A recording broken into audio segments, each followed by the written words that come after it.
Hello everyone, and welcome back to X-Ranger. Before we begin, I thought it would be interesting if each of you could leave a comment indicating which part of the world you're joining us from. Also, don't forget to like and subscribe if you're enjoying the episodes. Now let's get comfortable, relax, and start our program. I've never been a big believer in the paranormal or cryptids or whatever. I watched those cheesy Bigfoot documentaries as a kid like everyone else, but that was just entertainment. Or at least, that's what I told myself until August of 1994. It's been almost 30 years, but I still can't shake what happened that night. I've tried to rationalize it, tried to convince myself it was bears or just some weird optical illusion, but deep down, I know what I saw. I've only told a handful of people before now because, well, you know how it goes. People look at you differently when you start talking about seeing 8-foot-tall, hairy creatures in the woods. My buddy Mark and I were in our early 20s then, working summer jobs in Branson, Missouri. If you've never been there, Branson is this touristy town in the Ozarks with a bunch of country music theaters and outdoor activities. We both had the next day off, so we decided to go for a late-night drive to escape the heat and the crowds.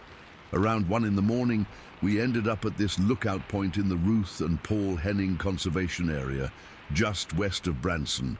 It's this nature preserve with hiking trails and an old fire tower.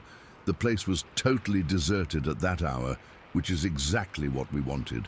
Just some peace and quiet, maybe have a couple beers. Yeah, I know we shouldn't have been drinking there, but we were young and stupid. We parked at the lot near the trailhead that leads up to the old fire tower. The night was unusually still. No wind, no distant highway sounds, not even crickets or frogs making noise, just this perfect, almost eerie silence. The sky was clear, and you could see the distant lights of Branson twinkling through the trees. "Let's walk up to the tower," Mark suggested. I wasn't super enthusiastic about hiking in the dark, but the first part of the trail was pretty clear, and we had flashlights. So we grabbed our beers and started up the path. We'd only gone maybe a quarter mile up the winding trail, just enough to reach the first couple of switchbacks, when the silence was shattered by this loud crack sound from somewhere up the slope above us. It wasn't like a gunshot. More like a massive tree branch snapping under enormous weight. We both froze. My first thought was that maybe a tree was falling, so I instinctively looked up. That's when I saw it, silhouetted against the night sky, with the distant lights of Branson creating just enough backlight, was this figure. It was standing maybe 50 yards up the slope, just off the trail, and it was huge. Not like big guy huge. Like, what the actual hell am I looking at? Huge. The shape was unmistakably humanoid, but definitely not human. Massive shoulders, like a football player wearing pads, except there were no pads. The torso was bulky, but leaned forward slightly. And the arms, Jesus, the arms hung down past its waist, way past. I couldn't make out facial features or details of the body in the darkness. Just this massive black silhouette against the slightly lighter background. My heart started hammering in my chest so hard I could hear the blood rushing in my ears. I literally couldn't move. It was like my brain was screaming, "Run!" But my legs had completely shut down. I started counting my breaths, trying not to hyperventilate. 1, 2, 3. Then Mark, who I guess was either braver or stupider than me in that moment, yelled out, "Hey!" His voice cut through the silence like a knife. And that's when the real terror hit, because as soon as Mark called out, a second figure stood up next to the first one. This one was slightly smaller, but still massive.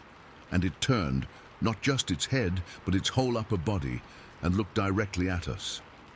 I know it couldn't see our faces in the dark from that distance, but I felt the weight of that gaze like a physical thing pressing down on me.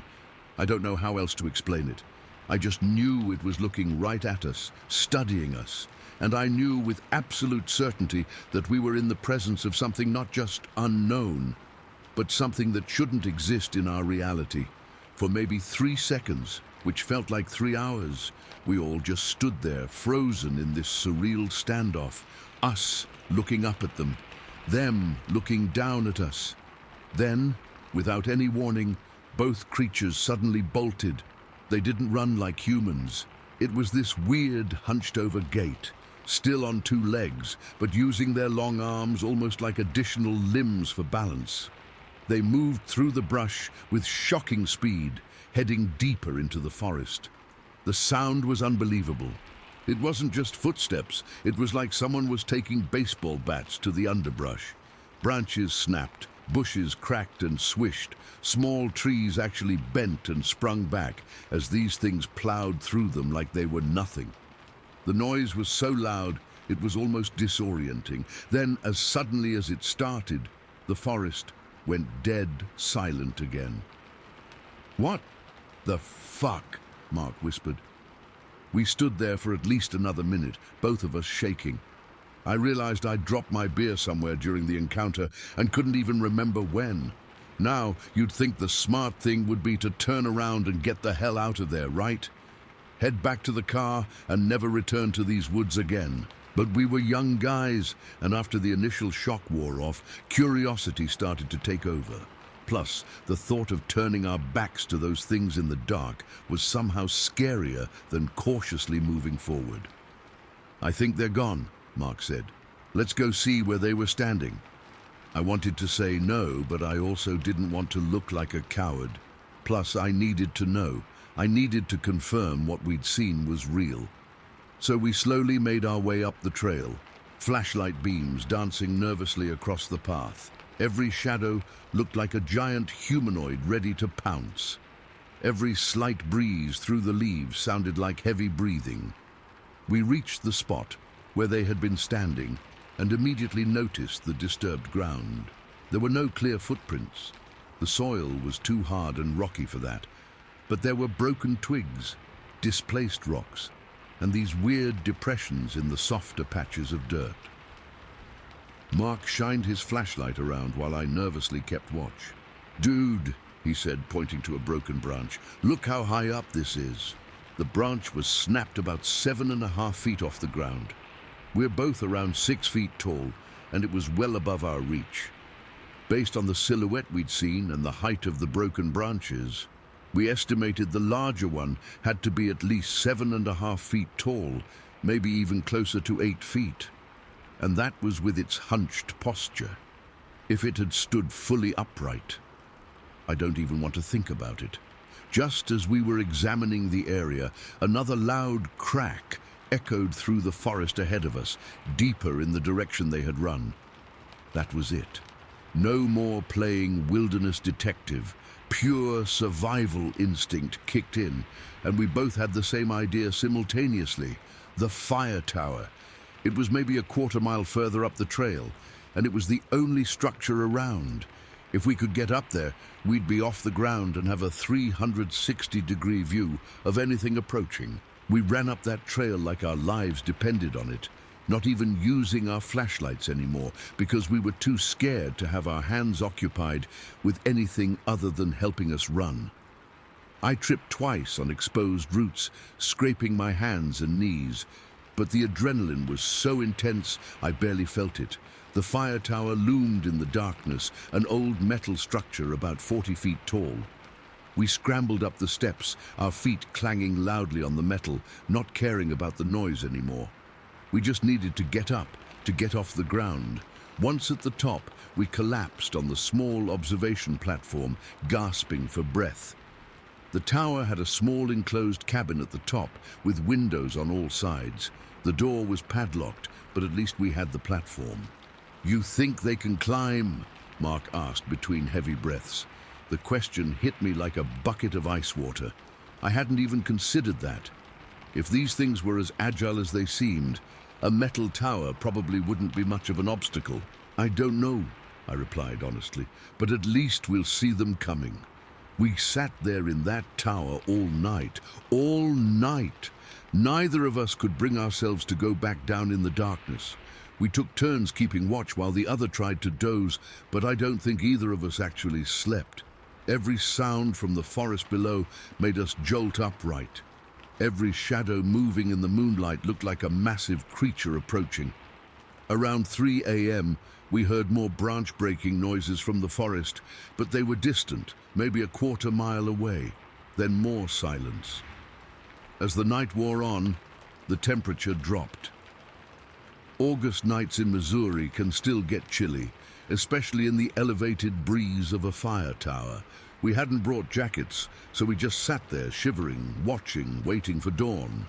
The first light of day came around 5:30, and it was the most beautiful sunrise I've ever seen. Not because of the colors or the scenery, but because it meant we had survived the night. We waited until full daylight before cautiously making our way down the tower. Every step down that metal staircase felt like we were descending back into danger. We practically jogged back to the car, constantly looking over our shoulders. When we got back to the spot where we'd seen them, we took a more careful look in the daylight. The evidence of their passage was clear: broken branches, disturbed ground, even some weird dark hairs caught on a thorny bush that neither of us wanted to touch or collect. I wish now that we had, but at the time we just wanted to get out of there. The drive back to town was silent. What do you say after something like that? Gee, wasn't it cool seeing those Bigfoot creatures? No, we were processing, trying to make sense of something that defied explanation. Later that day, after we'd slept a bit and calmed down, we tried to talk about it rationally. Could it have been bears? No way. Bears don't stand like that, don't move like that. Could it have been people in suits? In the middle of nowhere at 1 a.m.? And who makes suits that massive, with proportions so inhuman? Plus, no human could have moved through dense underbrush that fast or broken branches that thick with just their passage. We agreed not to tell anyone. Who would believe us? We'd sound crazy, but we also made a pact to never go back to that trail at night. Ever. Over the years, I've researched Bigfoot sightings in the Ozarks. Turns out there have been dozens of reports in that area, going back decades, some with details eerily similar to what we experienced. People describing the same hunched posture, the same impossibly long arms, the same fluid movement through thick forest that should slow down any normal creature. I moved away from Branson a year later, but I've been back to visit several times. Each time, I've driven past the entrance to the Ruth and Paul Henning Conservation Area, and each time, I get that same cold feeling in my gut. Every curve of that trail is burned into my memory like a series of freeze frames from that night. I don't know what we saw. I don't have a scientific explanation. All I know is that there's something in those woods that defies conventional understanding. Something that watches, waits, and moves with a purpose we can't comprehend. Sometimes I still wake up in the middle of the night, heart racing, convinced I've heard that same crack sound outside my window. And in those moments, I'm right back on that trail, staring up at those massive silhouettes, feeling the weight of inhuman eyes studying me in the darkness. I've tried to convince myself it was just bears, just shadows, just my imagination. But deep down, I know what I saw. And I know they saw me too. Tayson, Story 2. Ace the Last Hunt, what stalked me in my tree stand. I've been bow hunting for over 20 years, and what happened last November has made me question everything I thought I knew about the woods around Branson. I'm still trying to make sense of it, and honestly, I don't know if I'll ever be able to. It was mid-November, peak of the rut. Any deer hunter knows this is prime time. Bucks are chasing does, making them careless and easier to spot. I'd been hunting this same patch of private land for about 7 years. It's a beautiful spot with a mix of hardwoods and small clearings that create perfect funnels for deer movement. I knew every trail, every scrape line, and every bedding area in those woods. That morning started like any other hunt. I woke up at 4:30, had my coffee and a quick breakfast, and was on my way by 5. The drive to my hunting spot takes about 40 minutes from my house, mostly down back roads. I remember the moon was still bright when I parked at the old logging trail that leads to my hunting area. The air was crisp, probably in the high 30s, with that distinctive November smell of fallen leaves and damp earth. I walked in quietly using my red headlamp, taking my time to avoid sweating too much. Nothing ruins a hunt faster than the scent of human sweat drifting through the woods. My tree stand was about 3/4 of a mile in from the access road, positioned on an oak tree at the edge of a small clearing where 3 deer trails converged. It was about 16 feet up, high enough to keep my scent above deer level, but not so high that the shot angle would be too steep. I climbed up, secured my safety harness, and settled in for what I hoped would be a productive day. The first few hours passed uneventfully. I saw a couple of squirrels, some wild turkeys off in the distance, but no deer. This wasn't unusual. During the rut, deer movement can be unpredictable, with most activity happening in the early morning or late afternoon. Around 11, I decided to eat the sandwich I'd packed. I was just finishing when I noticed something odd. A mature doe stepped into the clearing about 60 yards to my right. Her behavior immediately caught my attention. She was twitchy, her head constantly swiveling, ears flicking back and forth. Every few steps she would freeze, staring intently toward the tree line behind me.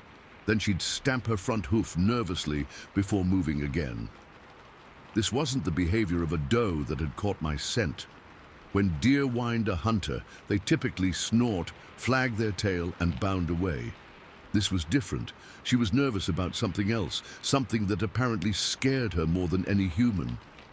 The doe finally crossed the clearing and disappeared into the woods to my left. About 20 minutes later, a young 4-point buck emerged from the same spot the doe had come from. Like the doe, his behavior was unusual. He stopped at the edge of the clearing, completely exposed, and just stood there, staring at the tree line behind my position. He didn't move for what must have been 10 minutes, just stood there like a statue, muscles tense, completely alert. In all my years of hunting, I'd never seen a rutting buck behave like this. They're usually on the move this time of year, nose to the ground, looking for receptive does. This buck was ignoring everything else, focused solely on whatever was in those woods behind me. Eventually, he too moved on, but he took a wide berth around the area the doe had been nervous about. By now, my hunter's instinct was on high alert. Something wasn't right. The woods felt different, too quiet. I realized I hadn't heard a bird call or squirrel chatter in over an hour. As the afternoon wore on, that feeling of wrongness intensified. I can't explain it exactly, but anyone who spends significant time in the woods knows what I mean. It's like when a storm is approaching. There's a change in the atmosphere, a tension in the air. Except there wasn't a cloud in the sky. By about 4:30, the light was beginning to fade. That magical time hunters call last light was approaching, when deer often become more active as darkness falls. I was fully alert now, bow ready, eyes scanning the clearing for any movement. That's when I heard it. A sound directly behind me, not from the clearing but from the thick woods at my back. Something moving through the dry leaves, heavy steps, deliberate, much too heavy to be a deer. My first thought was bear, though they're uncommon in this specific area, but then I heard breathing, deep, rhythmic breathing, and sniffing like an animal testing the air. Whatever it was had stopped about 25 feet behind the base of my tree. I wanted to turn around, but years of hunting discipline kept me frozen. Any movement now might give away my position, so I just sat there, hardly breathing, bow across my lap, listening to this thing behind me. Then came a sound that turned my blood to ice. A solid knock on wood, like someone had taken a baseball bat and struck a tree trunk. A few seconds passed, then a second knock, just as loud as the first. The sound echoed through the silent woods. A chill ran up my spine as realization hit me. I'd read about wood knocks in Bigfoot forums online, always thought it was nonsense. But in that moment, I knew exactly what I was hearing, and everything in my body was screaming danger.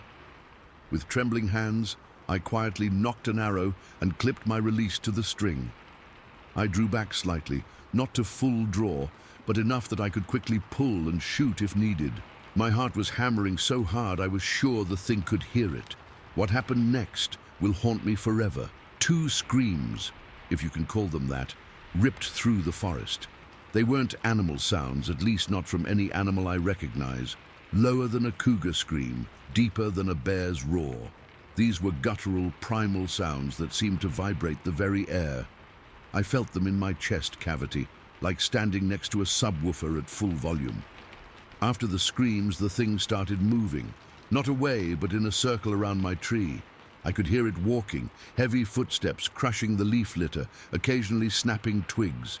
It would walk a few yards one way, stop, then return, always staying behind the tree where I couldn't see it without turning around. This circling behavior continued for what felt like hours, but was probably only 15 minutes. Then, suddenly, silence. Complete and utter silence. I strained my ears but couldn't hear anything. Had it left? Was it still there? Just standing silently? I didn't know which possibility terrified me more. After about 10 excruciating minutes of silence, I heard footsteps again, but they were moving away now, toward the direction of the small river that cut through the property about half a mile away. I let out the breath I didn't realize I'd been holding. My hands were shaking so badly I had to set my bow down on my lap. Cold sweat soaked my clothes despite the chilly air. The light was almost gone now. I knew I should wait until full dark before attempting to leave. But I also knew I needed to see what had been stalking me. I hesitated, then decided to risk it. I slowly reached up and switched on my headlamp. The beam cut through the growing darkness, illuminating the forest floor below. I cautiously turned in my stand, scanning the area where the thing had been circling. Nothing. I expanded my search, moving the light beam in widening circles. That's when I saw it, about 40 yards away, moving toward the denser forest at the edge of my hunting area. Even from behind, I could tell it was massive, at least 8 feet tall, with shoulders twice the width of a large man.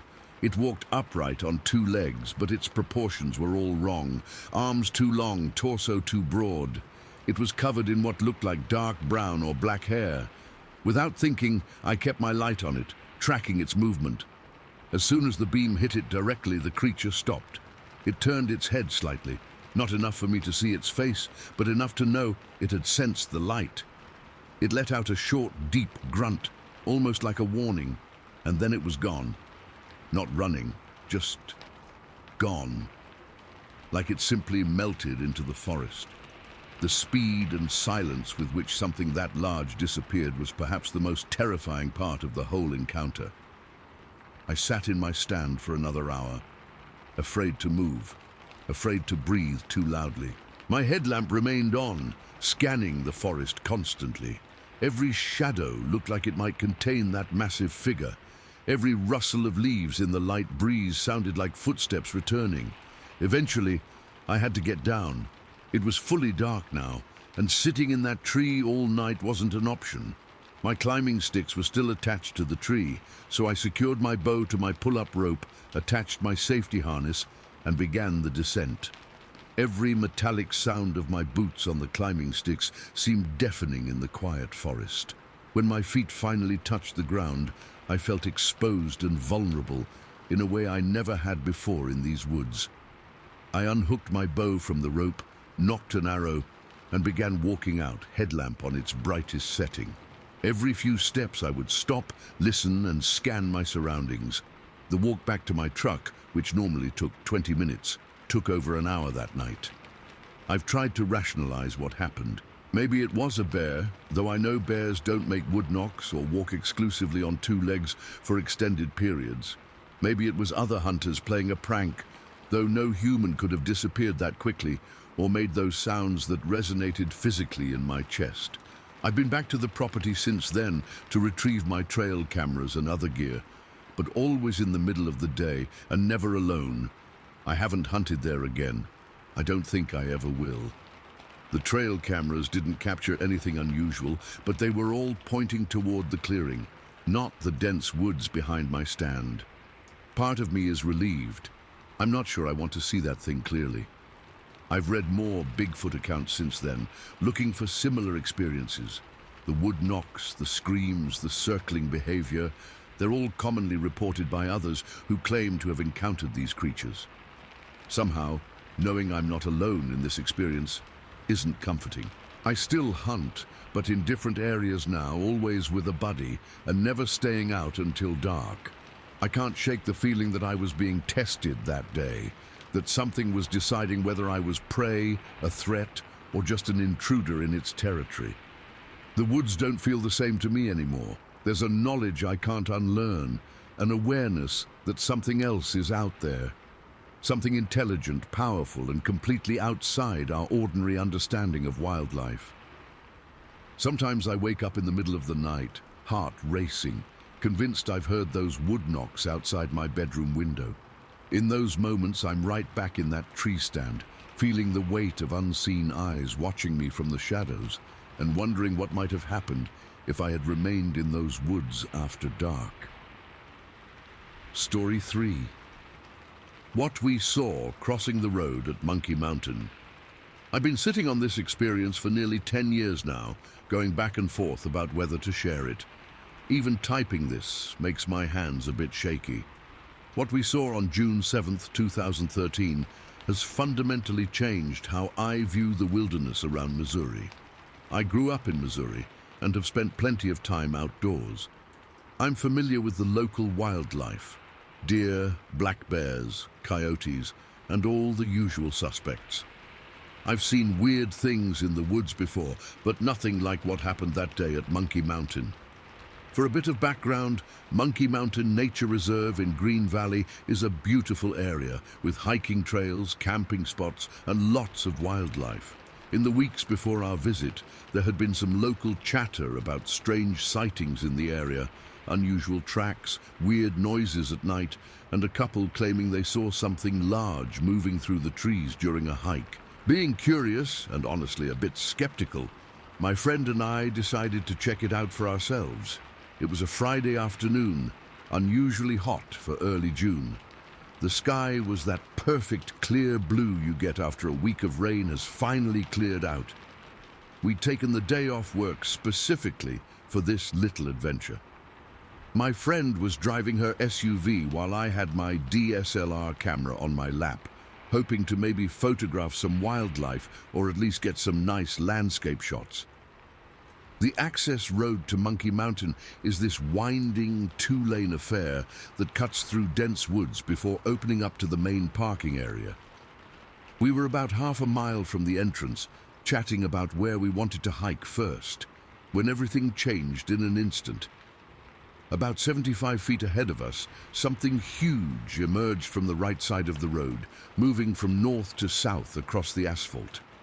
My friend hit the brakes hard enough that I had to brace myself against the dashboard. The car came to a stop and we just sat there frozen. What we were looking at defied easy explanation. At first glance, it looked like it might be a bear, but immediately I knew that wasn't right.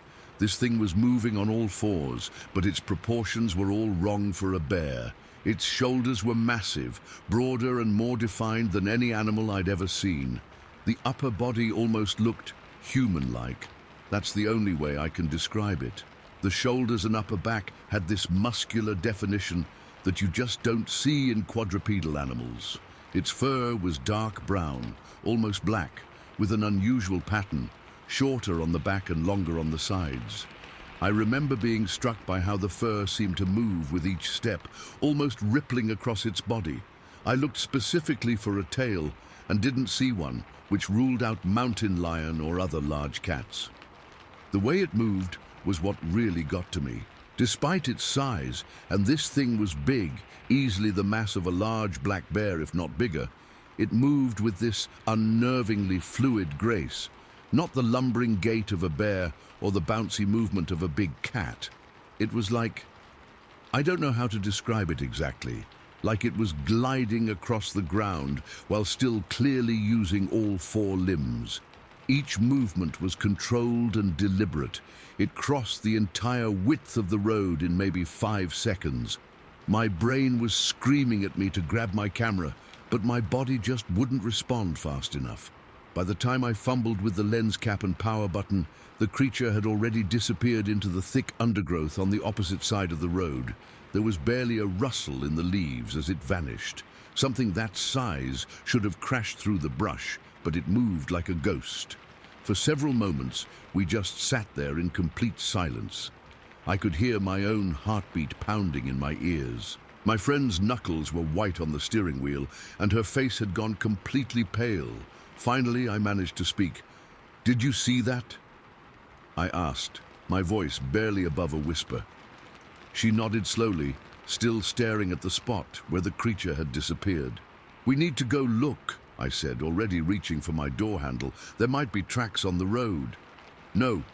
Her response was immediate and firm. "No way. I'm not getting out here." I tried to convince her, pointing out that whatever it was had already crossed and gone into the woods on the other side. But she was adamant, and honestly, a part of me was relieved. There was something about what we'd just seen that felt wrong, like we'd witnessed something we weren't supposed to see. She put the car in drive, and we continued to the parking lot in complete silence. The mood had shifted entirely. What had started as an exciting day exploring had turned into something tense and uncomfortable. When we reached the main parking area, there were a few other cars there, families with kids getting ready to hike, a couple of guys unloading mountain bikes. The normality of it all felt bizarre after what we'd just experienced. We sat in the parking lot for maybe 20 minutes, trying to process what we'd seen. I suggested that maybe it was just a really big Newfoundland dog that had escaped from someone's property. She nodded and said, "Maybe," but her tone made it clear she didn't believe that any more than I did. The creature's proportions, the way it moved, the lack of a tail, none of it matched any dog I'd ever seen, even massive breeds like Newfoundlands or St. Bernards. What really haunts me was the distinct impression that what we saw was not entirely animal, at least not in the conventional sense.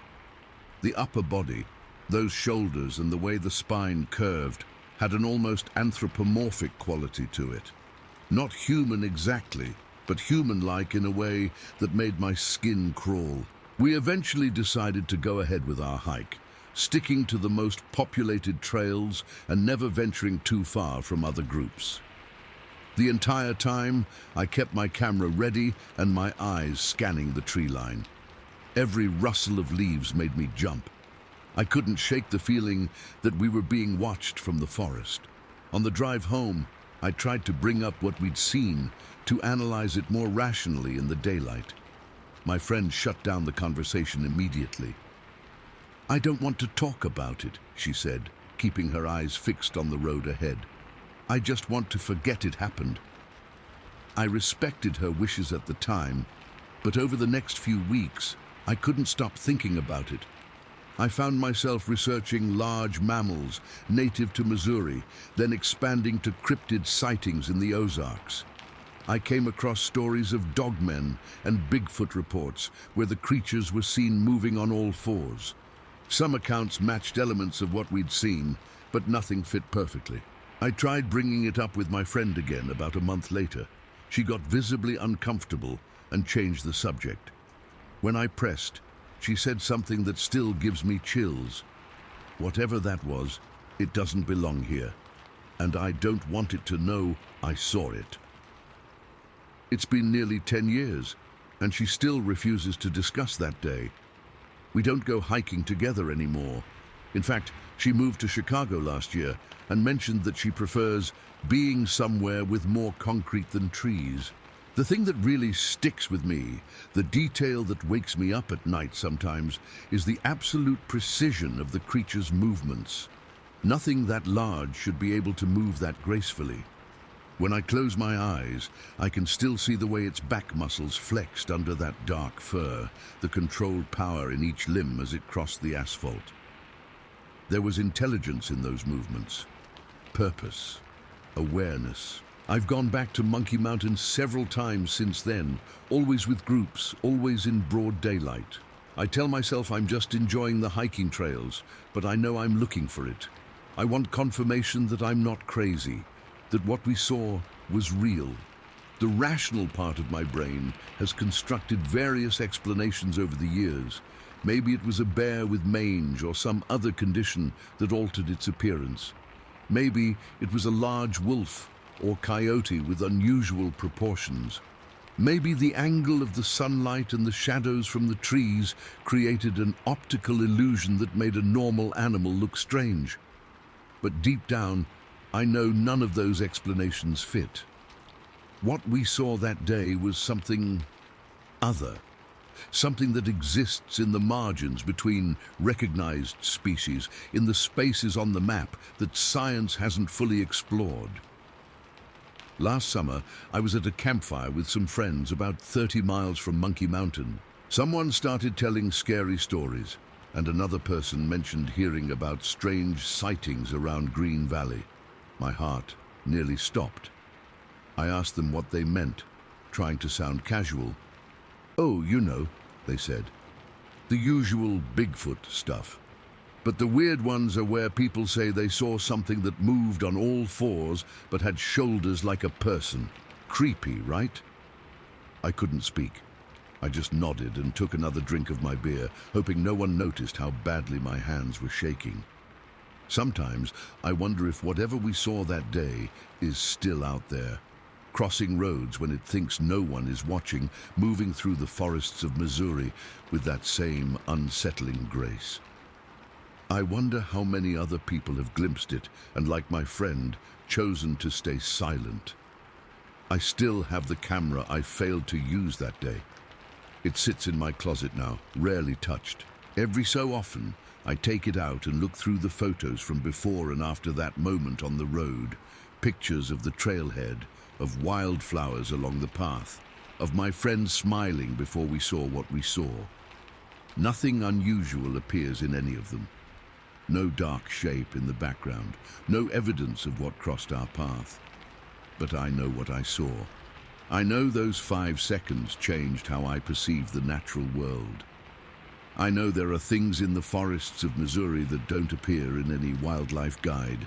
And sometimes, when I'm driving alone on rural roads at dusk, I catch myself scanning the tree line, both hoping and fearing that I'll see that fluid, powerful movement again, that impossible combination of animal and something else emerging from the shadows.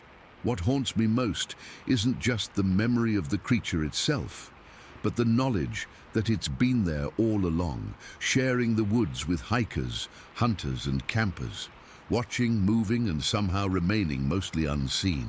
How many times have I been in the forest, feeling completely alone, when something like that was silently observing from just beyond my field of vision?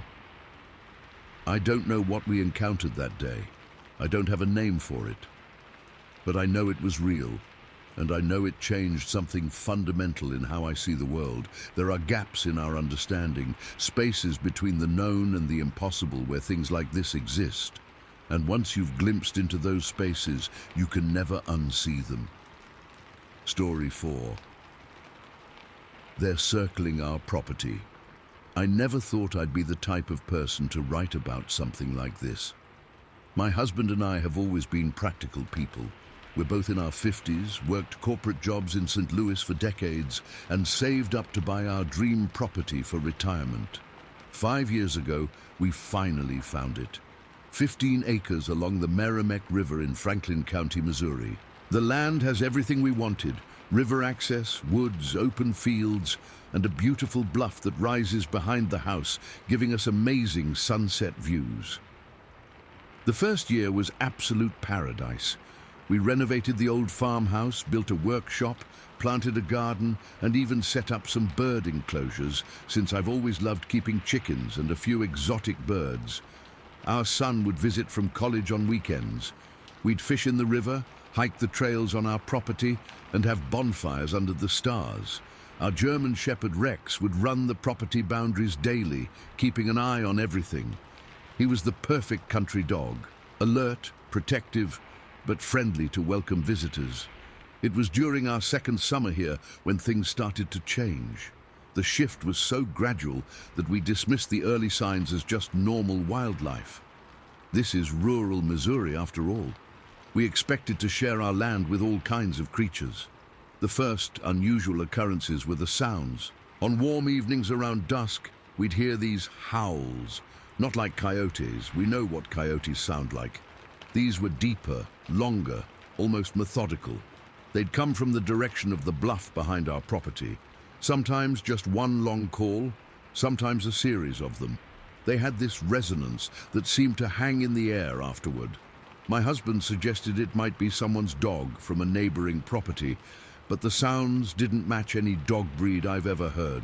They were too controlled, too deliberate, and they only ever came from the woods, never from the direction of other houses. Then came the knocking sounds. The first time we heard them, we were sitting on the back porch enjoying a glass of wine at dusk. Two distinct knocks, like someone hitting a tree trunk with a baseball bat. Knock, knock. We both looked at each other, confused. "What was that?" I asked. "Probably a woodpecker," my husband answered, but his face showed doubt. It was too loud, too solid for a bird. Over the next few months, we heard these knocks regularly, always after sunset, always from different locations along the tree line. Sometimes single knocks, sometimes pairs. Once, I heard 3 in succession, like a pattern. I started to notice they often happened right after we'd turn on the outside lights or make some noise outdoors. By the end of our second year here, I began to feel watched. It's hard to explain to someone who hasn't experienced it. It's like a pressure in the air, a heaviness that settles around you. I'd be gardening near the edge of our property and suddenly get this overwhelming urge to go back to the house. The hair on my arms would stand up, and I'd feel eyes on me from the tree line.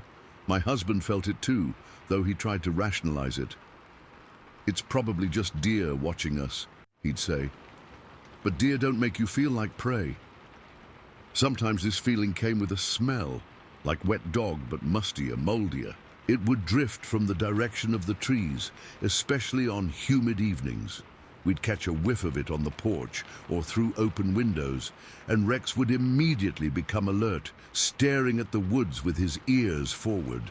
Speaking of Rex, his behavior began to change. He used to love running the entire property, especially the trail that winds up the bluff. But sometime during our third year, he started refusing to go up there. He'd follow us to the start of the trail, then plant his feet and whine. If we tried to encourage him, he'd back away, tail tucked. This is a dog that would fearlessly chase off coyotes and stand his ground against strange vehicles.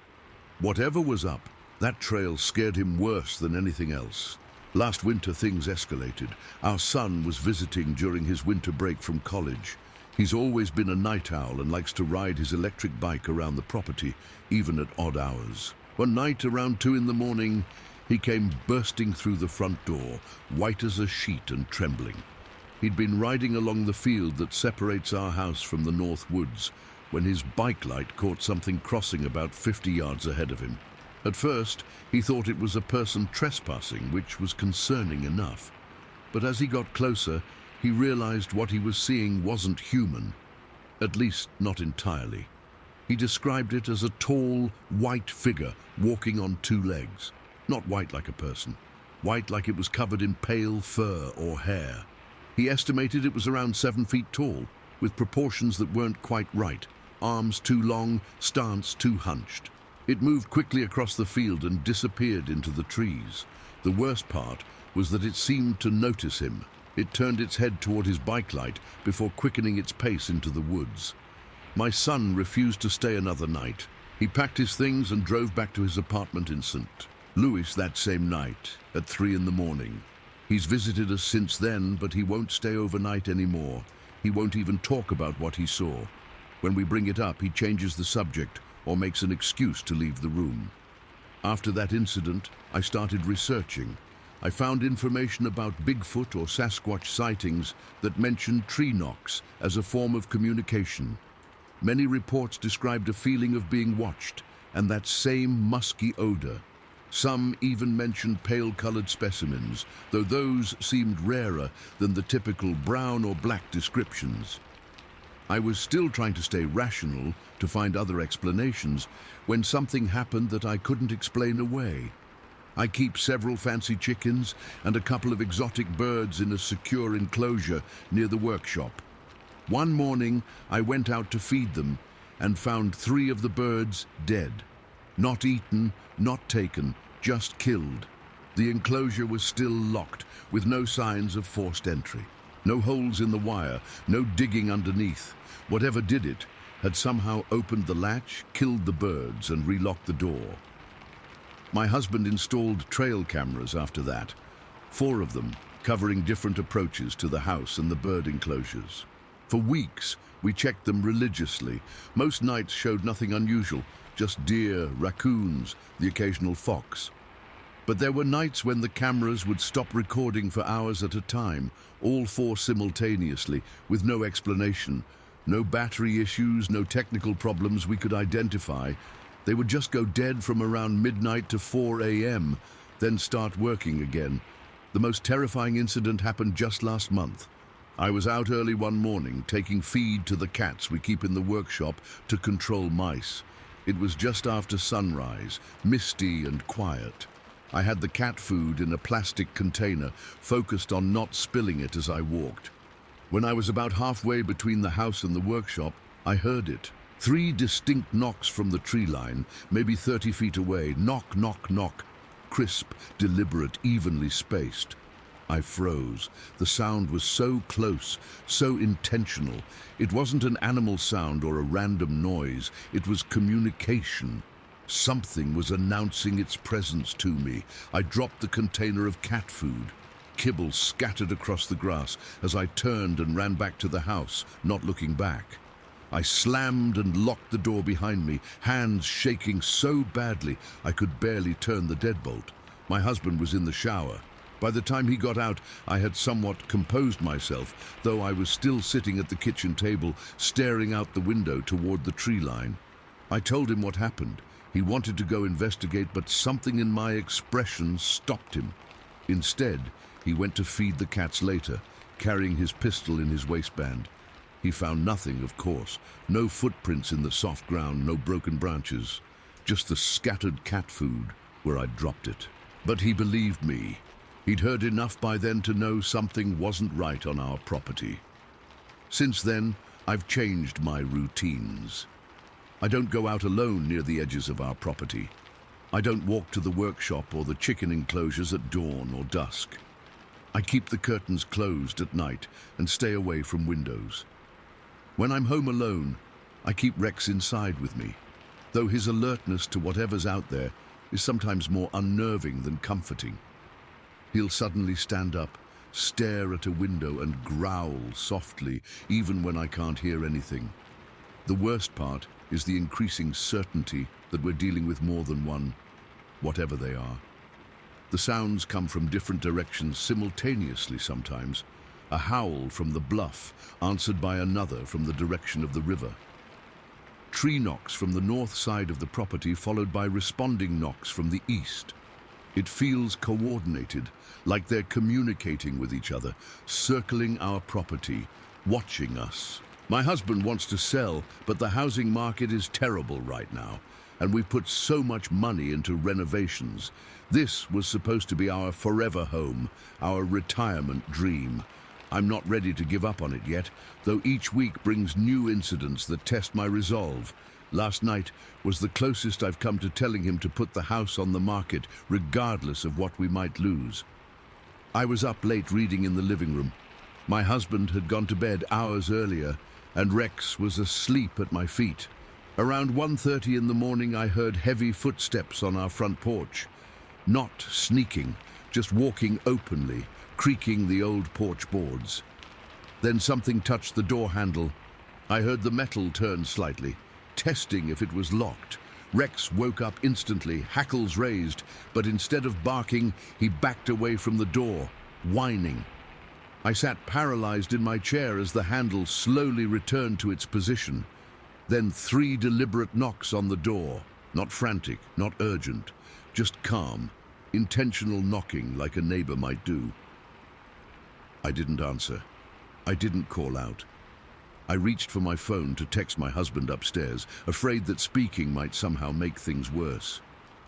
Before I could send the message, I heard the footsteps move away from the door, heavy steps down the porch stairs, and then silence.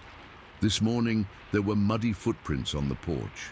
Large, bare footprints, much bigger than my husband's feet. They came up the steps to the door and then back down again. No other traces, no signs of where whatever made them went after leaving our porch. I took photos, but haven't shown them to anyone yet. Part of me is afraid of what others might think. Part of me is afraid of making whatever is out there angry by drawing attention to it. It feels like we've reached an uneasy stalemate. They watch us, occasionally remind us of their presence, but haven't directly threatened us beyond killing a few birds and scaring our son. I don't know what's happening on our property. I don't know if these are Bigfoot creatures, something else entirely, or if there's some elaborate explanation I'm missing.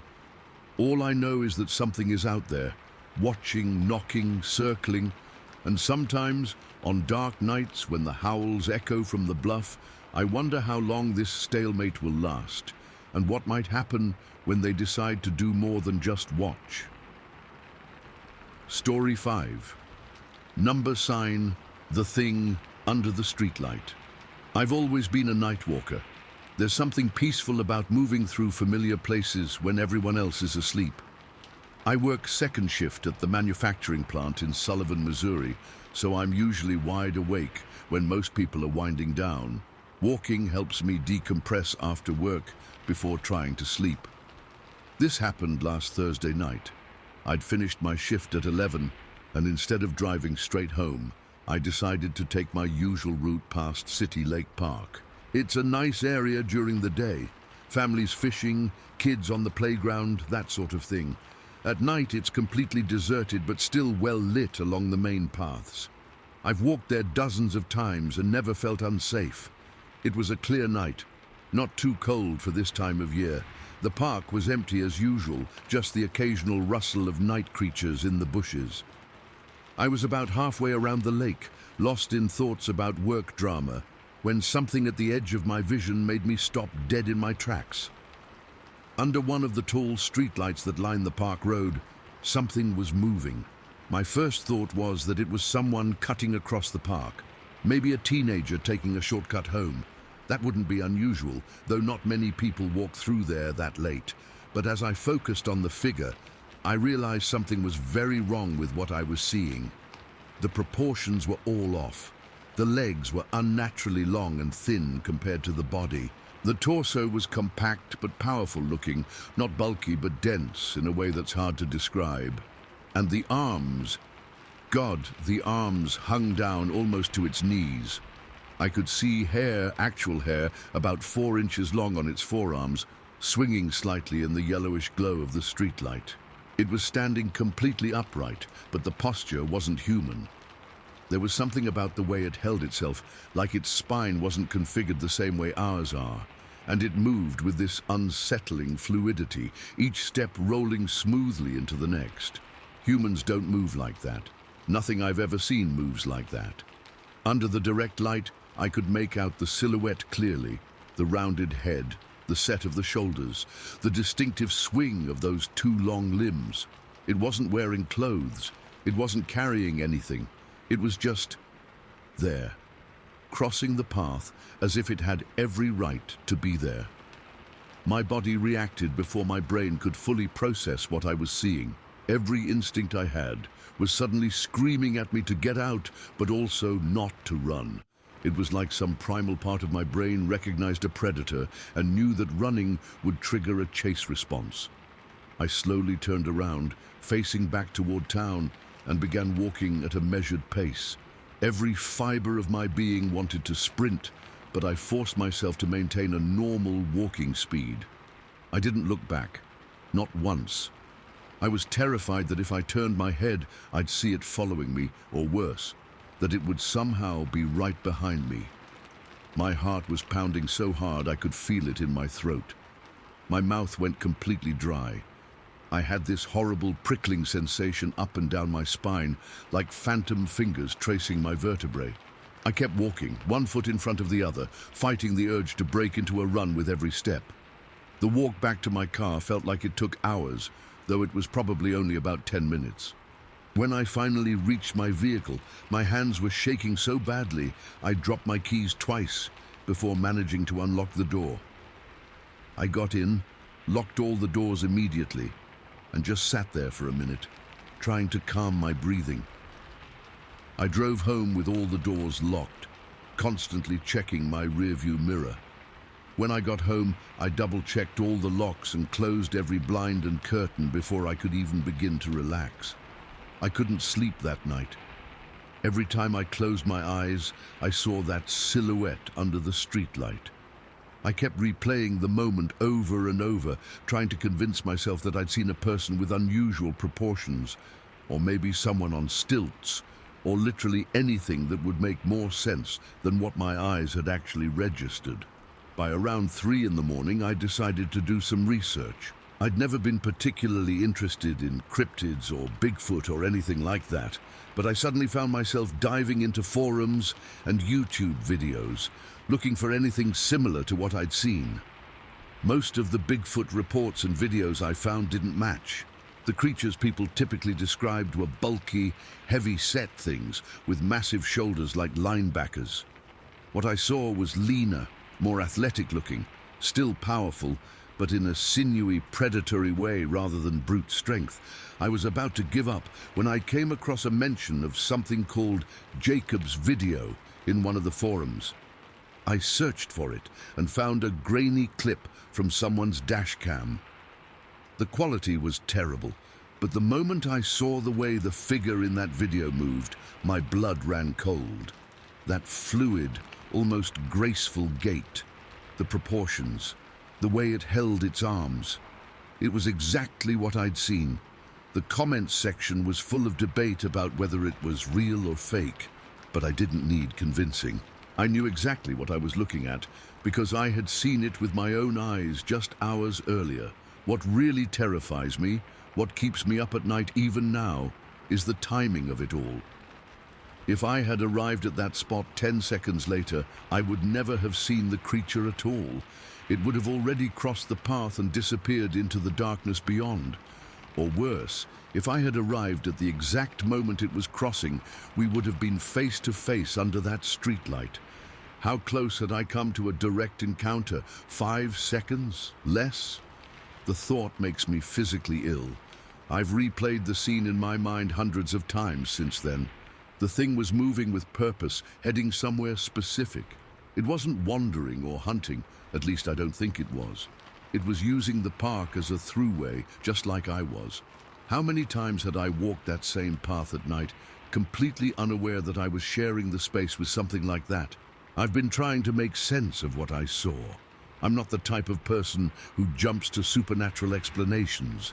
I like evidence and logic, but I know what I saw wasn't human, and it wasn't any animal native to Missouri that I'm aware of. The way it moved under that light, it was so deliberate, so aware. That's what gets me. It wasn't some mindless animal. There was intelligence in its movements, a purpose to its actions. It was using the human infrastructure, the park paths, the streetlights, with familiarity, like it had done this many times before. I've been back to the park since then, but only during daylight hours and never alone. I've checked the area where I saw it, looking for footprints or hair or any evidence at all. There's nothing, of course, just a normal patch of grass and asphalt under a streetlight. I've thought about reporting what I saw, but to who? The police would think I was drunk or on drugs. Park rangers might listen, but what could they do? Set up cameras on the off chance it passes through again? I've considered setting up my own trail cam, but honestly, I'm not sure I want confirmation. Part of me hopes I was hallucinating, that there's a carbon monoxide leak in my apartment or something simple like that, but I know what I saw. I haven't walked at night since then. I drive everywhere now, even short distances. I've installed extra locks on my doors and security cameras around my apartment. My co-workers have noticed the change in me, the dark circles under my eyes from lack of sleep, how I flinch at sudden movements, the way I constantly scan my surroundings. They think I'm dealing with anxiety or depression. How do I explain that I'm afraid of running into a 7-foot-tall primate-like creature on my way home? The worst part is the not knowing. Is it still out there? Has it always been there, moving through our world at the edges of human awareness? Are there more of them? The internet is full of similar sightings all over the country, many in areas not far from Sullivan. Is there a whole population of these things living alongside us, just out of sight? And why did it choose to cross there, under that light, at that exact moment? Was it a mistake on its part, a rare slip in remaining hidden, or was it deliberate? Sometimes I wonder if it knew I was there, if it wanted to be seen. I keep coming back to one chilling thought. That streetlight illuminates only a small portion of the path. For the creature to appear under it and then disappear means it was moving through darkness before and after that brief moment of visibility. How many of these things move through the darkness around us every day, just beyond the reach of our lights? I don't walk at night anymore. I don't stand near windows after sunset. I keep the blinds closed and the lights on, because now I know they're out there, moving through our world with that unnervingly fluid grace, those two long arms swinging by their sides. I know they use our paths, cross under our lights, and disappear back into shadows that belong to them more than to us. And I can't stop thinking about what would have happened if I'd been just a few seconds later on the path that night. Would I have walked right past it in the darkness, never knowing it was there? Or would it have noticed me? Would it have stopped? Would it have turned those long arms toward me? Every night when I finally manage to fall asleep, I dream of that fluid movement under the yellow light. And in my dreams, it always turns toward me. And even though I never saw its face in reality, in my dreams, it's looking right at me. Story 6. The thing that watched us back. It's been 20 years since that night in January of 2003, but I still get chills thinking about it.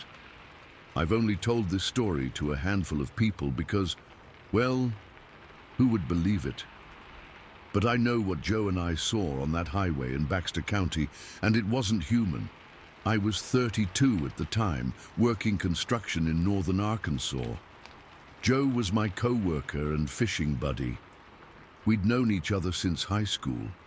That weekend, we'd decided to do some night fishing at one of the lakes off Highway 101.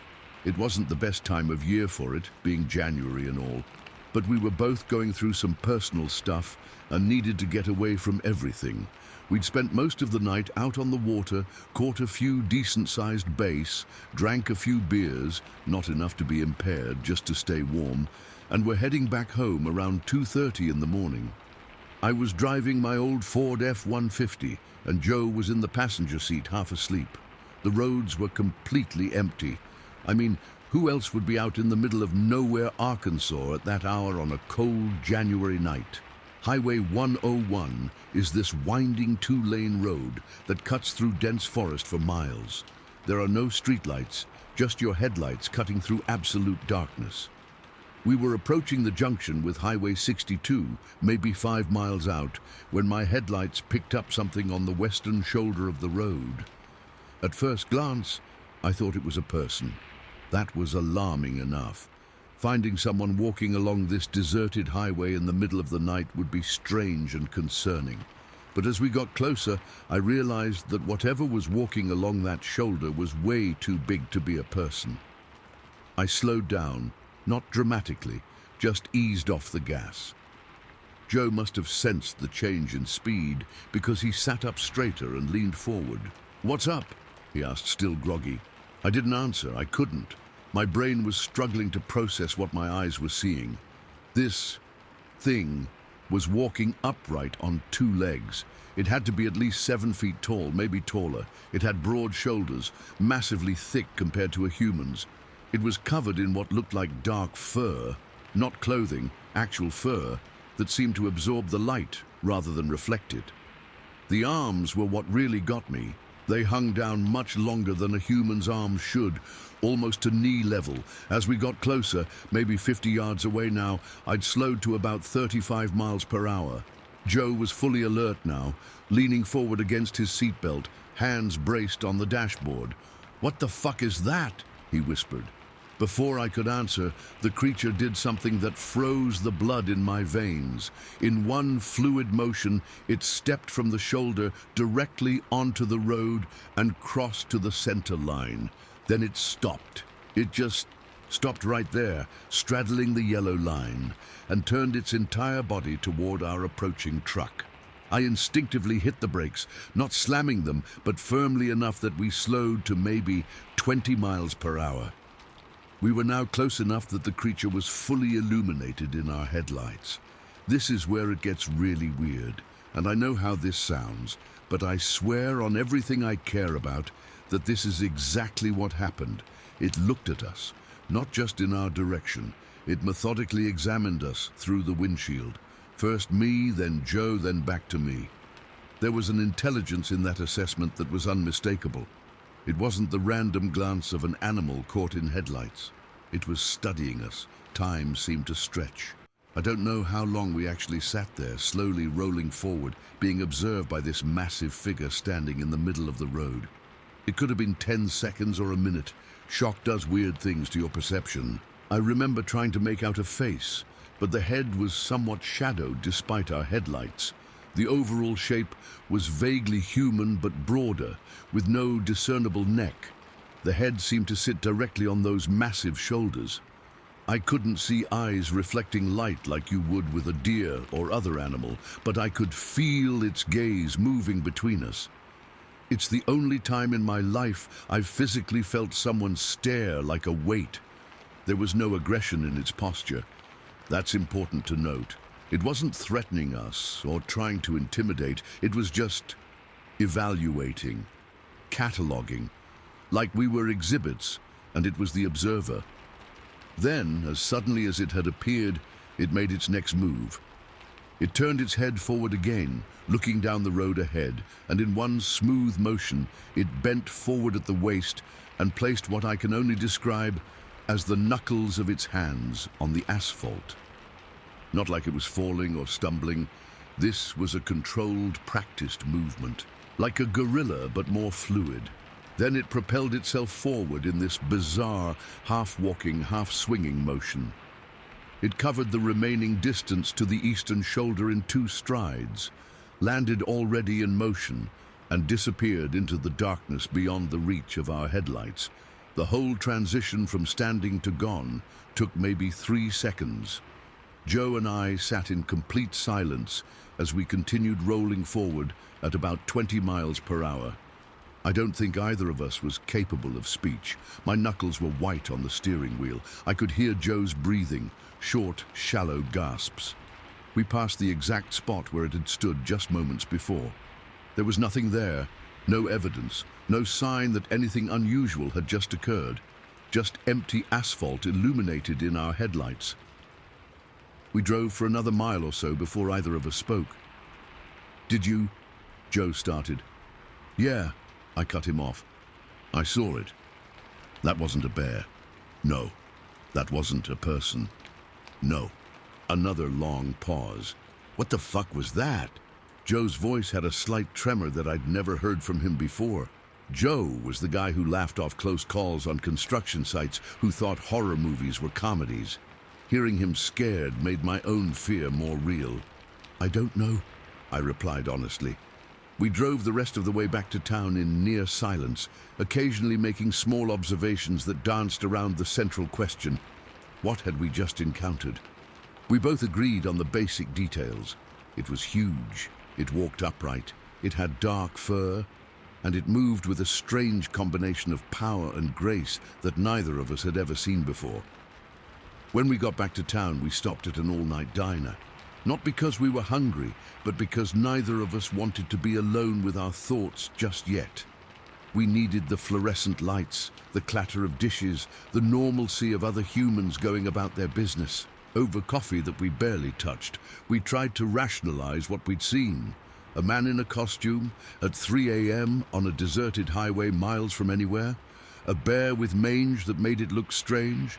Bears don't walk exclusively on two legs for that long, or move the way this thing did. Some guy on stilts playing a prank. The movements were too natural, too fluid for that. We eventually settled on unexplained and made a pact not to tell anyone else about it. Who would believe us anyway? Two guys coming back from fishing in the middle of the night, claiming they saw a Bigfoot or whatever the hell it was. We'd be laughingstocks. But here's the thing that has haunted me for 20 years, the detail I can't shake no matter how much time passes, that moment of evaluation, the way it looked at us, first me, then Joe, then back to me. There was something so calm, so deliberate in that assessment, not the curiosity of an animal, but the calculated observation of an intelligent being. It wasn't afraid of us. It wasn't threatened by our vehicle or our presence. If anything, we were the ones being studied, being categorized and filed away in whatever mental system this creature used to make sense of its world. I've spent 2 decades trying to convince myself that there must be some rational explanation, that we somehow misinterpreted what we saw. But deep down, I know the truth. For a brief moment on that cold January night, Joe and I locked eyes with something that exists outside the boundaries of what we're taught is possible. The encounter changed me in ways I'm still discovering. I don't go hiking alone anymore. I'm uncomfortable on dark, rural roads at night. When I'm in heavily forested areas, I constantly scan the tree line looking for movement, for a silhouette that doesn't belong. Joe moved to Arizona a few years after our encounter. He said he wanted year-round sunshine and open desert where you can see for miles. I understood completely. I still live in Arkansas, still fish those same lakes, but never at night, never again at night. Sometimes, when I'm driving and see someone walking along the roadside in the distance, my heart rate spikes until I get close enough to confirm it's just a normal person. And occasionally, when I look in my rearview mirror at night and see only darkness behind me, I wonder, is it out there still? Does it remember us the way we remember it? Because that's the thing about our encounter that was different from any animal sighting I've ever had. Most wildlife reacts to humans with fear or aggression or simple indifference. This creature observed us with what I can only describe as recognition. Not like it knew us personally, but like it recognized what we were. Like it had encountered our kind before and had formed opinions. That night on Highway 101, we weren't the only intelligent species making assessments. Something else was thinking, evaluating, deciding, and whatever conclusions it reached about us, it simply turned and walked away, disappearing into a world that overlaps with ours, but somehow remains hidden from view. I don't expect anyone to believe this story. Sometimes I barely believe it myself. But I know what I saw. I know what Joe saw. And on the rare occasions when we talk on the phone, we never directly mention that night, but sometimes there's a pause in the conversation, a weighted silence where we're both remembering that moment when something impossible stood in the middle of the road, looked us directly in the eyes, and then calmly went about its business. The terror wasn't in any threat or danger. The terror was in the recognition that we're not alone, that the world is bigger and stranger than we've been led to believe, and that sometimes, just sometimes, the things watching us from the darkness have the capacity to look back with equal curiosity. Story 7. Number sign, what ran between the house and garage. I've always been the type of person who laughs at scary movies, the kind who rolls their eyes when friends tell ghost stories around campfires. I'm practical, skeptical, and generally unfazed by things that go bump in the night. Or at least I was, until last Tuesday evening when I drove out to my aunt's place in Sullivan, Missouri. My aunt had left for a 3-day business conference in St. Louis that morning, and I'd promised to check on her dogs each evening. She lives about 20 minutes from me, in a nice house at the edge of town, where the neighborhoods gradually give way to more wooded areas. Her property backs up against a pretty dense stretch of forest that eventually connects to larger wooded areas outside the city limits. It was around 7:30 in the evening when I pulled into her long gravel driveway. The sun had already set, but there was still that dusky half-light hanging in the air. Not quite night yet, but definitely not daytime either. I'd been texting with a friend during the drive, so I'd pulled up to the end of the driveway and stopped to finish our conversation before getting out to check on the dogs. My aunt keeps her dogs in a sturdy 3-by-3-meter kennel behind the house when she's away. It's a nice setup with a covered area, fresh water system, and plenty of space for them to move around. Usually, I'd hear them bark when my car pulled up, but that evening they were already making noise before I arrived. Not frantic barking, but the alert kind of barks dogs make when they've noticed something unusual. I was about to put my phone down and get out when something caught my eye. Something moved. No, that's not right. Something shot out from the tree line at the edge of the property, maybe 50 feet from where I was parked. At first, my brain tried to categorize it as a kid running across the yard, but within a split second, I knew that wasn't right. This thing was small, but not child small. Maybe 3.5 to 4 feet tall. It moved on 2 legs, but not like a human at all. It had dark brown fur covering its body, and its arms, God, its arms were wrong. They were way too long for its body, swinging in a way that made my stomach lurch. The speed is what really got to me. It crossed the space between the house and detached garage in a blur. Not like an optical illusion blur, but the kind of speed you wouldn't expect from something that size. It was unnervingly fast, with a fluid motion that didn't match any animal I'm familiar with. The whole sighting lasted maybe 3 seconds. It shot out from the trees, ran between the house and garage, and disappeared around the back of the property where the dogs were kept. Just like that, there and gone. I sat frozen in my car, engine still running, hands gripping the steering wheel so tight my knuckles turned white. My mind was racing, trying to categorize what I'd just seen. A raccoon? No, definitely bipedal and way too big. A bear cub? Wrong shape entirely. Plus bears don't run exclusively on 2 legs like that. A neighbor's kid in a costume? At that speed? No way. What was strange was how my body reacted before my mind had fully processed what I was seeing. My heart rate shot up, my mouth went dry, and I felt this crawling sensation up my spine. All the classic fight or flight responses kicking in hard. Some ancient part of my brain recognized a threat before my conscious mind could even name it. I sat there for what must have been 5 minutes, debating what to do. The dogs were still barking, but not in the panicked way they would if they were being attacked or threatened. It was more of an alert. "Hey, something's out there," kind of barking. That was somewhat reassuring. They were okay, at least for now, but then a new feeling settled over me, something even more unsettling than the initial shock of what I'd seen. I felt watched. Not just the general unease of being alone in a semi-rural area at dusk, but the specific skin-crawling certainty that eyes were fixed on me. My gaze kept being pulled to the edge of the woods, as if some magnetic force was drawing my attention there.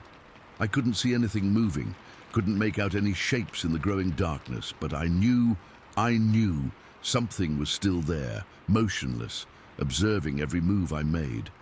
That was the moment true fear set in. The initial sighting was startling, yes, but this feeling of being studied was what made my chest tighten with dread. It was like being prey, being sized up by something calculating rather than just reacting. I weighed my options.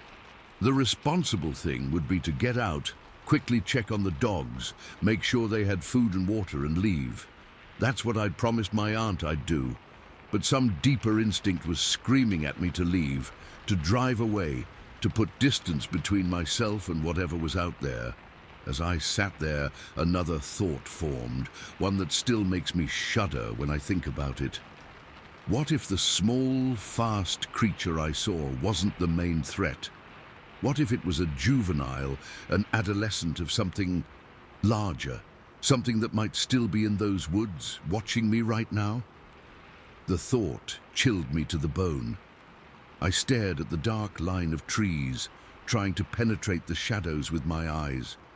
Was there a larger shape hidden there, just beyond where I could see? Was it waiting to see what I would do? I made my decision. I shifted into reverse, turned my car around, and left.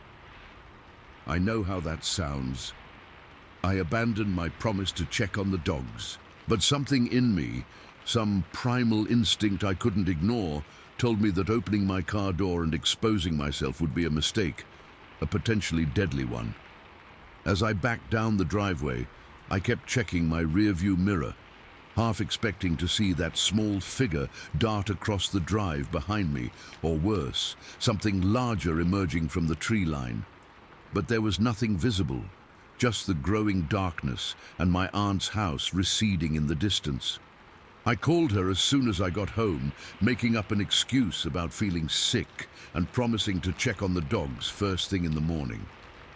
I felt guilty, but the alternative, going back there in the dark, was unthinkable.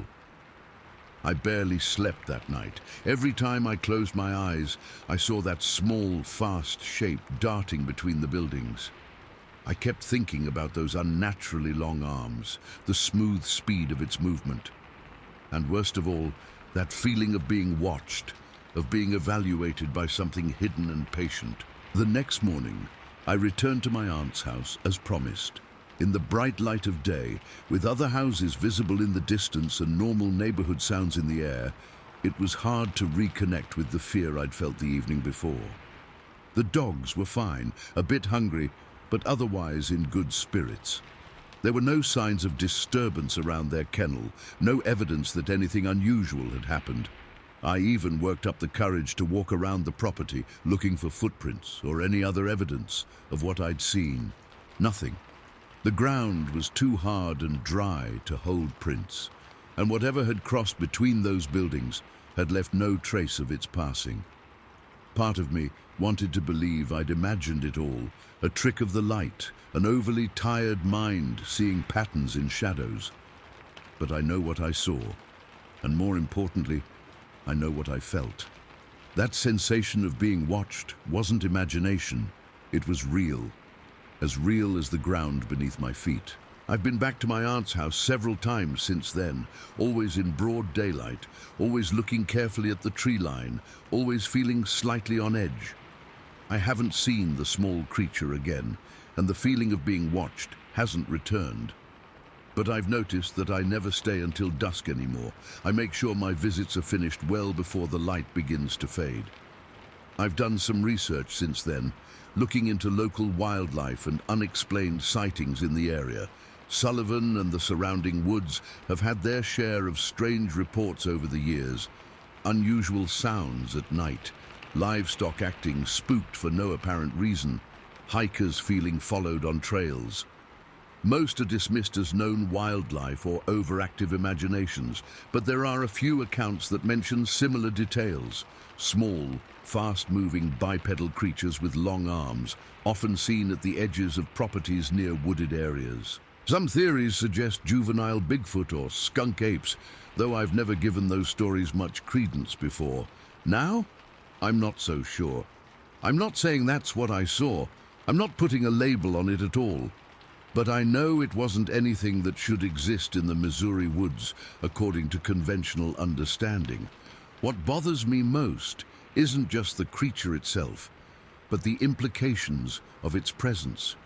If such things exist, moving through our world largely unseen, what else might be out there? How many times have I been in the woods, feeling completely alone, when something was silently observing me from just beyond my field of vision?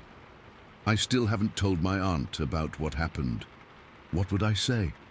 That I saw something impossible on her property, that I fled instead of checking on her dogs because I was afraid of something I couldn't even name. That sometimes, When I'm driving to her house, I catch myself scanning the tree line, both dreading and half expecting to see that quick, fluid movement again.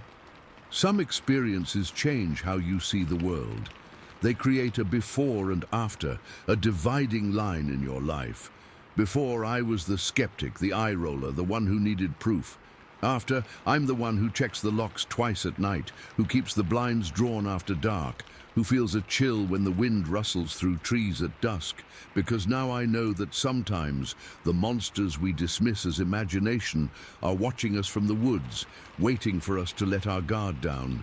And sometimes the wisest thing to do is listen to that ancient voice inside that whispers, "Don't get out of the car." Story 8. Number sign. What watched me from the ravine. I've gone back and forth about sharing this for years. Most people I've told just look at me like I'm crazy or making it up for attention. My own mother didn't believe me when it happened, and we were living in the same house. But I know what I saw that spring afternoon in Eureka Springs, Arkansas. And it's changed how I see the woods forever.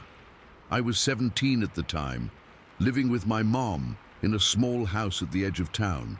Our backyard essentially ended at a ravine, a steep-sided gully about 30 feet deep that ran for about a quarter mile before connecting to a larger creek system. The other side of the ravine was heavily wooded, with a mix of pines and hardwoods that grew increasingly dense as they stretched away from town. I'd grown up playing in those woods. I knew every trail, every distinctive tree, every good climbing spot. It was my refuge when home got too chaotic or when I just needed space to think. I'd never felt unsafe there, not once in all those years.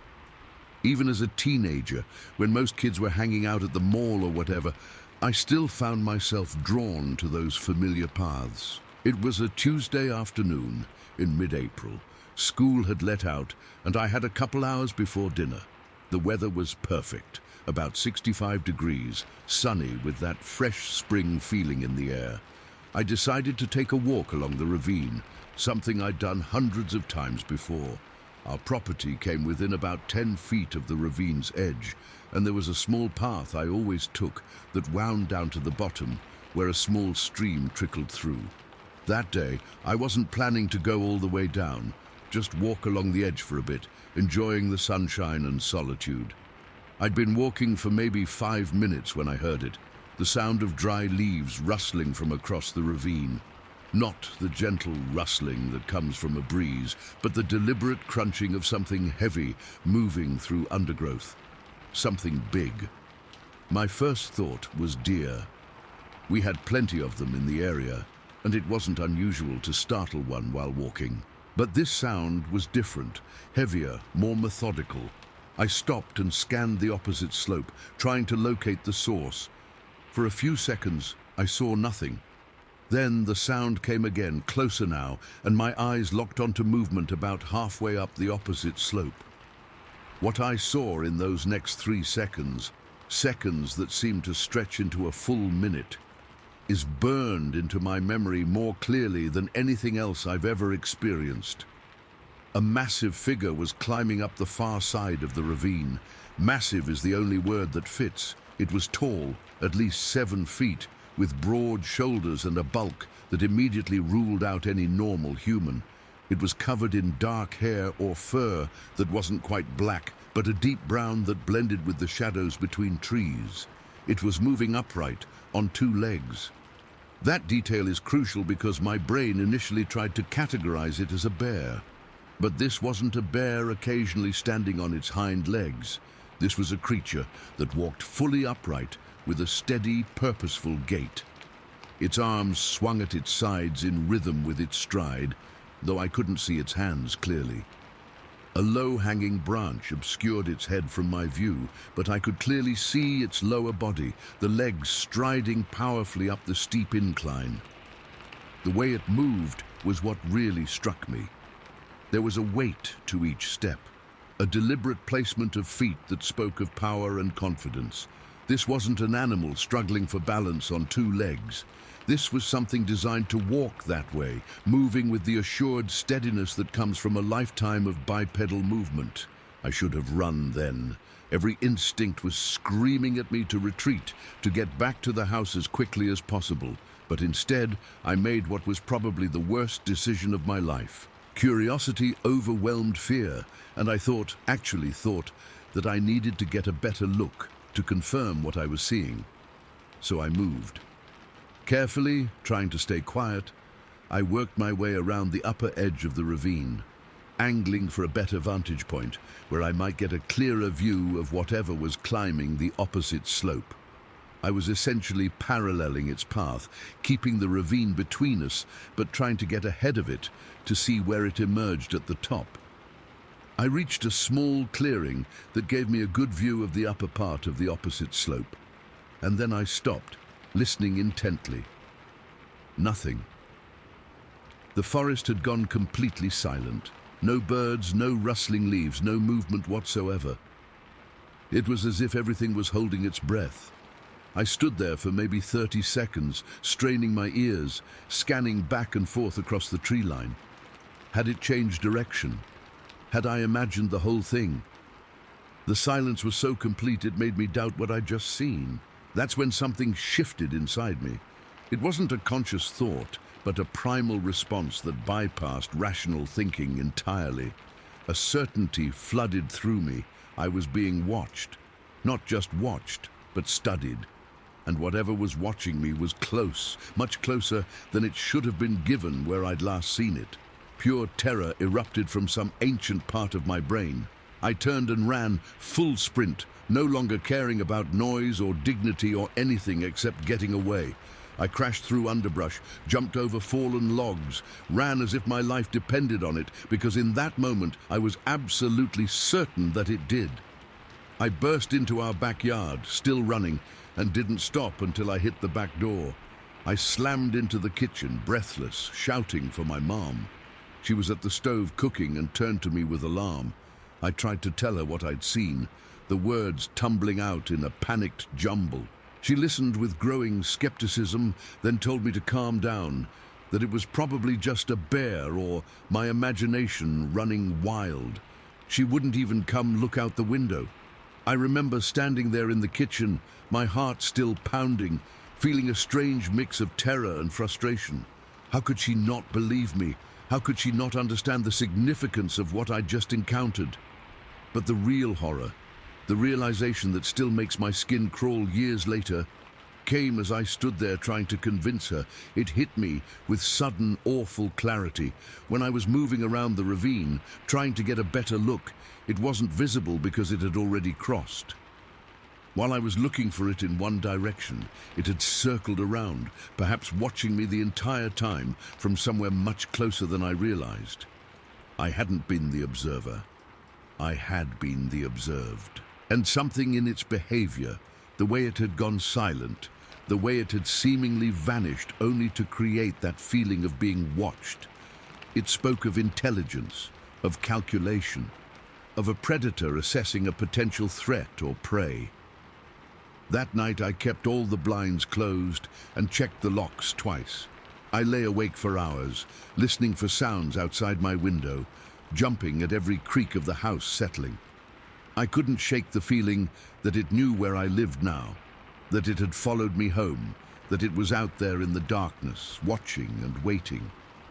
In the days that followed, I tried to convince myself it had been a bear, despite knowing that bears don't move the way this thing moved. I researched local wildlife, looked up reports of unusual sightings in the area, even considered the possibility that someone was pulling an elaborate prank with a costume. Anything to make sense of what I'd seen. But deep down, I knew. I'd encountered something that shouldn't exist according to conventional understanding.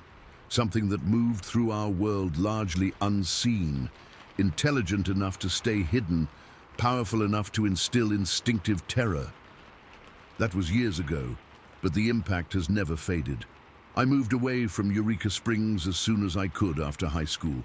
I live in a city now, surrounded by concrete and streetlights and the comforting noise of human activity. but I still can't walk near a wooded area without scanning the tree line. I still feel my chest tighten when dusk approaches and shadows deepen between trees. And I absolutely refuse to go hiking alone, no matter how popular or well-traveled the trail. Because now I know what most people never learn, that the boundary between the world we think we understand and something much older and wilder is thinner than we believe. That sometimes, when we think we're alone in the woods, we're actually being observed by eyes we can't see. That the legends and stories passed down through generations might contain more truth than we're comfortable admitting. I don't know what I encountered that day by the ravine. Bigfoot, Sasquatch, some undiscovered primate. The label doesn't really matter. What matters is the absolute certainty I felt in that moment when primal fear overrode everything else. This was a predator. It was aware of me, and it was calculating its response to my presence with an intelligence that made it infinitely more terrifying than any ordinary animal could ever be. Sometimes I dream about it. Not the actual sighting, but what might have happened if I'd made different choices. If I'd gone down into the ravine instead of staying on the edge. If I'd tried to follow it further into the woods. If I'd turned around a second later when that feeling of being watched crawled up my spine. In those dreams, I always feel it right behind me, close enough that I should be able to hear its breathing, yet somehow completely silent. And I always wake up with the same thought. That day in the woods, I was luckier than I realized. Whatever was watching me from the trees made a decision to let me go. A decision that, for reasons I'll never understand, went in my favor. But I can't shake the feeling that next time, if there ever is a next time, that decision might go differently, and that's why I'll never set foot in those woods again. Story 9. The thing under the streetlight. I've been debating whether to share this for weeks now. Part of me wants to forget it ever happened, but I can't get the image out of my head, and maybe writing it down will help. This happened about 2 months ago in Sullivan, Missouri, where I've lived most of my life. I work evening shifts at a manufacturing plant on the edge of town, which means I usually get off around 10:30 at night. The walk home is about 20 minutes, and I've done it hundreds of times without incident. I actually enjoy walking at night. It's quiet, peaceful, and gives me time to decompress after work. That Thursday night was completely ordinary. It was a clear night, not too cold, with a quarter moon. I'd taken my usual route home, which cuts through the edge of City Lake Park. It's a nice area. Families fish there during the day. There's a playground, picnic tables, that sort of thing. At night, it's completely deserted, but the main path has streetlights spaced every 100 feet or so, so it's not pitch black. I was about halfway through the park section of my walk, my mind wandering through the usual after-work thoughts, when something caught my eye ahead of me. Under one of the streetlights, maybe 75 feet in front of me, something was moving across the park road. My first thought was that it was just someone cutting through the park, maybe a teenager taking a shortcut home. That wouldn't be that unusual, though not many people walk through there that late. But as I focused on the figure, something felt immediately wrong about what I was seeing. The proportions were all off. The legs were unnaturally long and thin compared to the torso. The upper body was compact but looked powerful, not bulky but dense somehow. And the arms, Jesus, the arms hung down almost to its knees. I could see hair, actual hair, about 4 inches long on its forearms, swinging slightly as it moved through the yellowish glow of the streetlight. It was standing completely upright, but the posture wasn't human.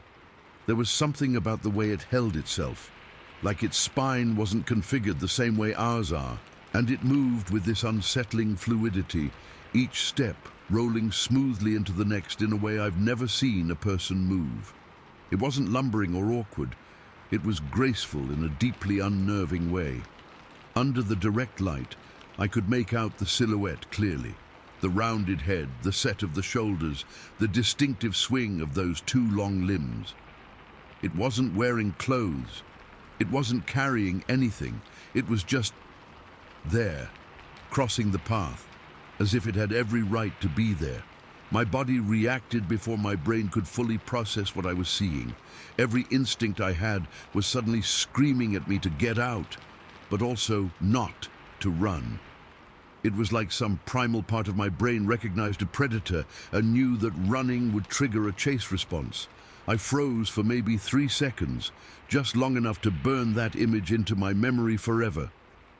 The figure moved across the pool of light from the street lamp and disappeared into the darkness on the other side of the path. The whole sighting probably lasted less than 10 seconds, but it felt like time had stretched. When I could move again, I slowly turned around, facing back toward town, and began walking at a measured pace. Every fiber of my being wanted to sprint, but I forced myself to maintain a normal walking speed. I didn't look back, not once.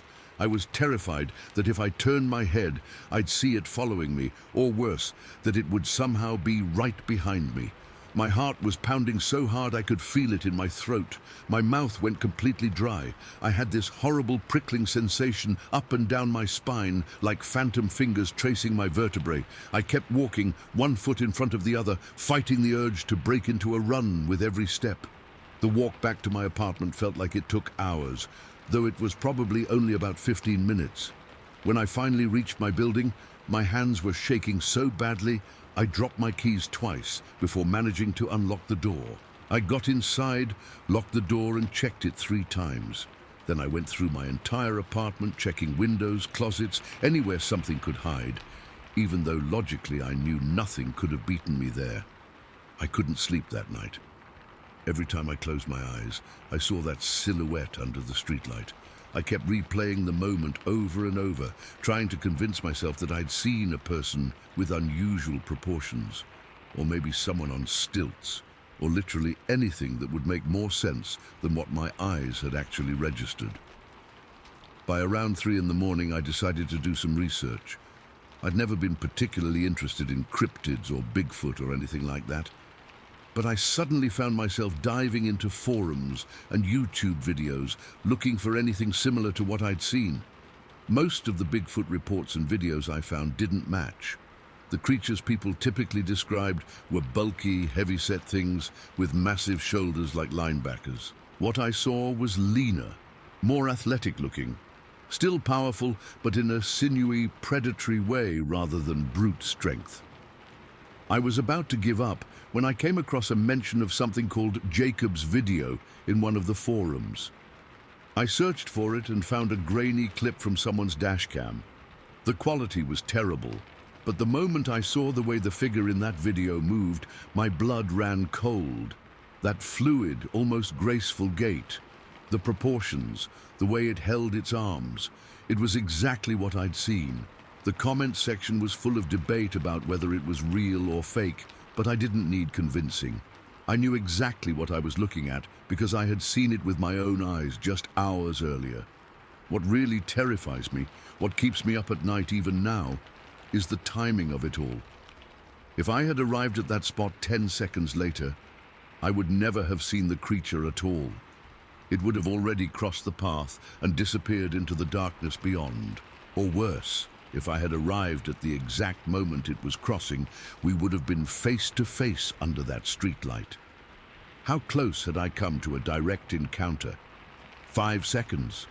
Less? The thought makes me physically ill. I've replayed the scene in my mind hundreds of times since then. The thing was moving with purpose, heading somewhere specific. It wasn't wandering or hunting, at least I don't think it was. It was using the park as a throughway, just like I was. How many times had I walked that same path at night, completely unaware that I was sharing the space with something like that? I've been trying to make sense of what I saw. I'm not the type of person who jumps to supernatural explanations. I like evidence and logic, but I know what I saw wasn't human, and it wasn't any animal native to Missouri that I'm aware of. The way it moved under that light, it was so deliberate, so aware. That's what gets me. It wasn't some mindless animal. There was intelligence in its movements, a purpose to its actions. It was using the human infrastructure, the park paths, the streetlights, with familiarity, like it had done this many times before. I've been back to the park since then, but only during daylight hours and never alone. I've checked the area where I saw it, looking for footprints or hair or any evidence at all. There's nothing, of course, just a normal patch of grass and asphalt under a streetlight. I've thought about reporting what I saw, but to who? The police would think I was drunk or on drugs. Park rangers might listen, but what could they do? Set up cameras on the off chance it passes through again? I've considered setting up my own trail cam, but honestly, I'm not sure I want confirmation. Part of me hopes I was hallucinating, that there's a carbon monoxide leak in my apartment or something simple like that. But I know what I saw. I haven't walked at night since then. I drive everywhere now, even short distances. I've installed extra locks on my doors and security cameras around my apartment.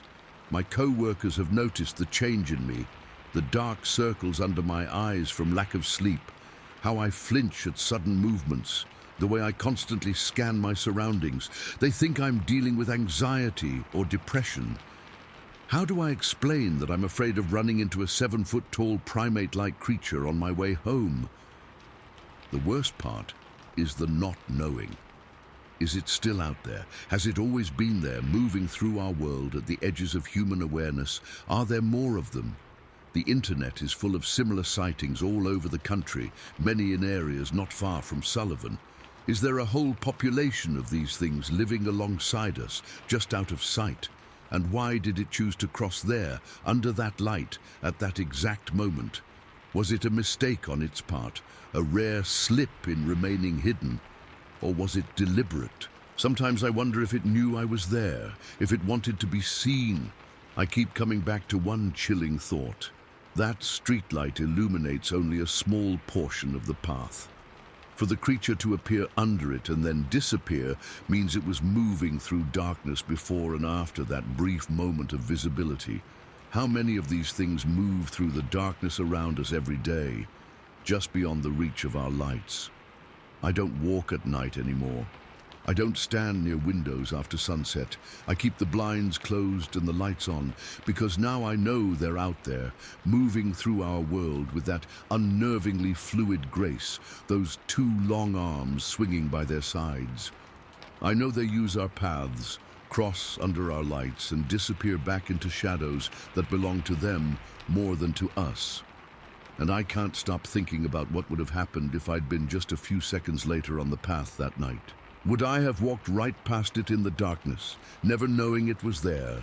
Or would it have noticed me? Would it have stopped? Would it have turned those long arms toward me? Every night when I finally manage to fall asleep, I dream of that fluid movement under the yellow light, and in my dreams it always turns toward me. And even though I never saw its face in reality, in my dreams it's looking right at me. Story 10. The Red River Runner. I've spent most of my life fishing the rivers of Louisiana and Arkansas. I know the waterways like the back of my hand, every bend, every drop-off, every good spot to cast a line.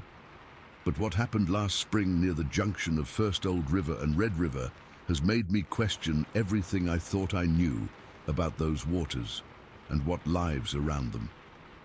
It was early May, and I'd taken a day off work to get some fishing in before the summer heat made it unbearable. The weather was perfect, mid-70s, light breeze, partly cloudy. I'd spent the morning checking out a few of my usual spots, but wasn't having much luck. Around 5 in the afternoon, I decided to try one last location before heading home. There's this little gravel road that branches off the main highway and winds through some woods before dead-ending at the First Old River, right where it feeds into the Red. It's not marked on most maps, and you'd never find it unless someone showed you. The locals know about it, but it doesn't get much traffic. Maybe a few trucks on weekends when the fishing's good. I'd been there dozens of times over the years. The road sits on a slight rise, maybe 3 or 4 feet above the surrounding terrain, giving you a decent view of the area. The tree line runs parallel to the road on both sides, about 20 feet away, until you reach the end where it opens up to the riverbank. I was driving slowly, windows down, enjoying the evening air and the golden light filtering through the trees. The sun was getting low, but there was still plenty of daylight left. That perfect time when the shadows get long, but you can still see everything clearly. I had my tackle box and rod ready on the passenger seat, already thinking about which lures I might try. About 100 yards from where the road ends at the river, I heard it, a sudden, violent crashing sound from the trees to my right. My first thought was deer. They're common in the area, and they sometimes bolt when they hear a vehicle approaching. But this was louder, more powerful than a deer moving through brush. I slowed my truck even more, curious about what might be making that racket. That's when everything changed in an instant. Something, and I struggle even now to call it anything more specific, burst out of the tree line to my right. The movement was so explosive, so unexpected, that I instinctively hit the brakes, my truck lurching to a stop. What I saw in those next few seconds is burned into my memory with perfect clarity. A large, reddish-brown figure came charging out of the woods on two legs. Not stumbling or awkward like a bear might be on its hind legs. This thing was running fully upright with a speed and coordination that instantly registered as wrong in my brain. My first coherent thought was, it's coming straight for me. Because it was. This thing had erupted from the trees and was angling directly toward my stopped truck on the elevated gravel road. I couldn't make out facial features from that distance, but I could clearly see the body. Broad shoulders, powerful limbs, and arms that hung longer than a human should. It was covered in what looked like fur or hair, a deep russet color that caught the slanting sunlight as it moved. The way it ran was unlike anything I've ever seen, fluid but powerful, each stride covering ground with shocking efficiency. It wasn't the loping gait of a bear or the bouncing of a deer. This was something else entirely, something that moved like it owned the ground beneath its feet. As it got closer, maybe 25 or 30 yards away now, I could see more details. The fur or hair wasn't uniform in length. It seemed to flow around the limbs as it ran, almost like a reddish-brown cloak rippling in the wind. The proportions were all wrong for a human. The torso too thick, the arms too long, the legs too powerful. I sat frozen in my truck, hands gripping the steering wheel so hard my knuckles turned white. I couldn't move, couldn't think, couldn't even reach for the door lock. Some primal part of my brain had taken over, and it was telling me that any movement might provoke this thing charging toward me. Then when it was maybe 30 feet from the road, close enough that I should have been able to see its face clearly, though strangely I still couldn't focus on those details, it did something that somehow made the whole encounter even more terrifying. It changed direction. Not gradually, not with the awkwardness you'd expect from something that size moving that fast. In one fluid motion, like an athlete making a cut on a sports field, it pivoted its entire body and changed trajectory. One moment, it was coming directly at my truck. The next, it was angling sharply toward the river. The maneuver was so smooth, so controlled, that it spoke of intelligence and physical capability far beyond what should exist in those woods. This wasn't a panicked animal reacting to a vehicle. This was something making a deliberate decision, executing a precision movement at full speed. As it paralleled my truck, now running toward the water about 20 feet to my right, I got my clearest view. I'd estimate it stood at least 7 feet tall, maybe more. The shoulders were massively broad, the chest deep. The arms swung with the rhythm of its stride, but they hung down to almost knee level. A detail that sent a wave of nausea through me because it was so fundamentally wrong. The most unsettling part was the sound, or rather, the shift in sound. When it first burst from the trees, there was all the noise you'd expect. Branches breaking, leaves rustling, the heavy impact of feet on ground. But as it ran parallel to my truck, something strange happened.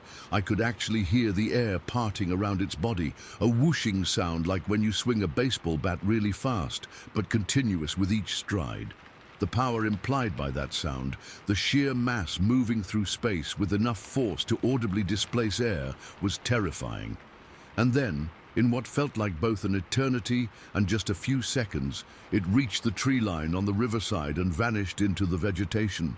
One moment it was there, this impossible reddish figure running with unnatural speed and grace. The next, it was gone, swallowed by the trees and undergrowth near the water's edge. The silence that followed was absolute. No crashing through brush, no splashing water, no sound of retreat. It was as if this thing, this massive, powerful creature, had simply ceased to exist the moment it left my sight.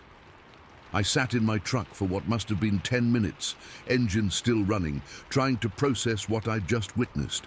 My heart was hammering so hard I could feel my pulse in my temples.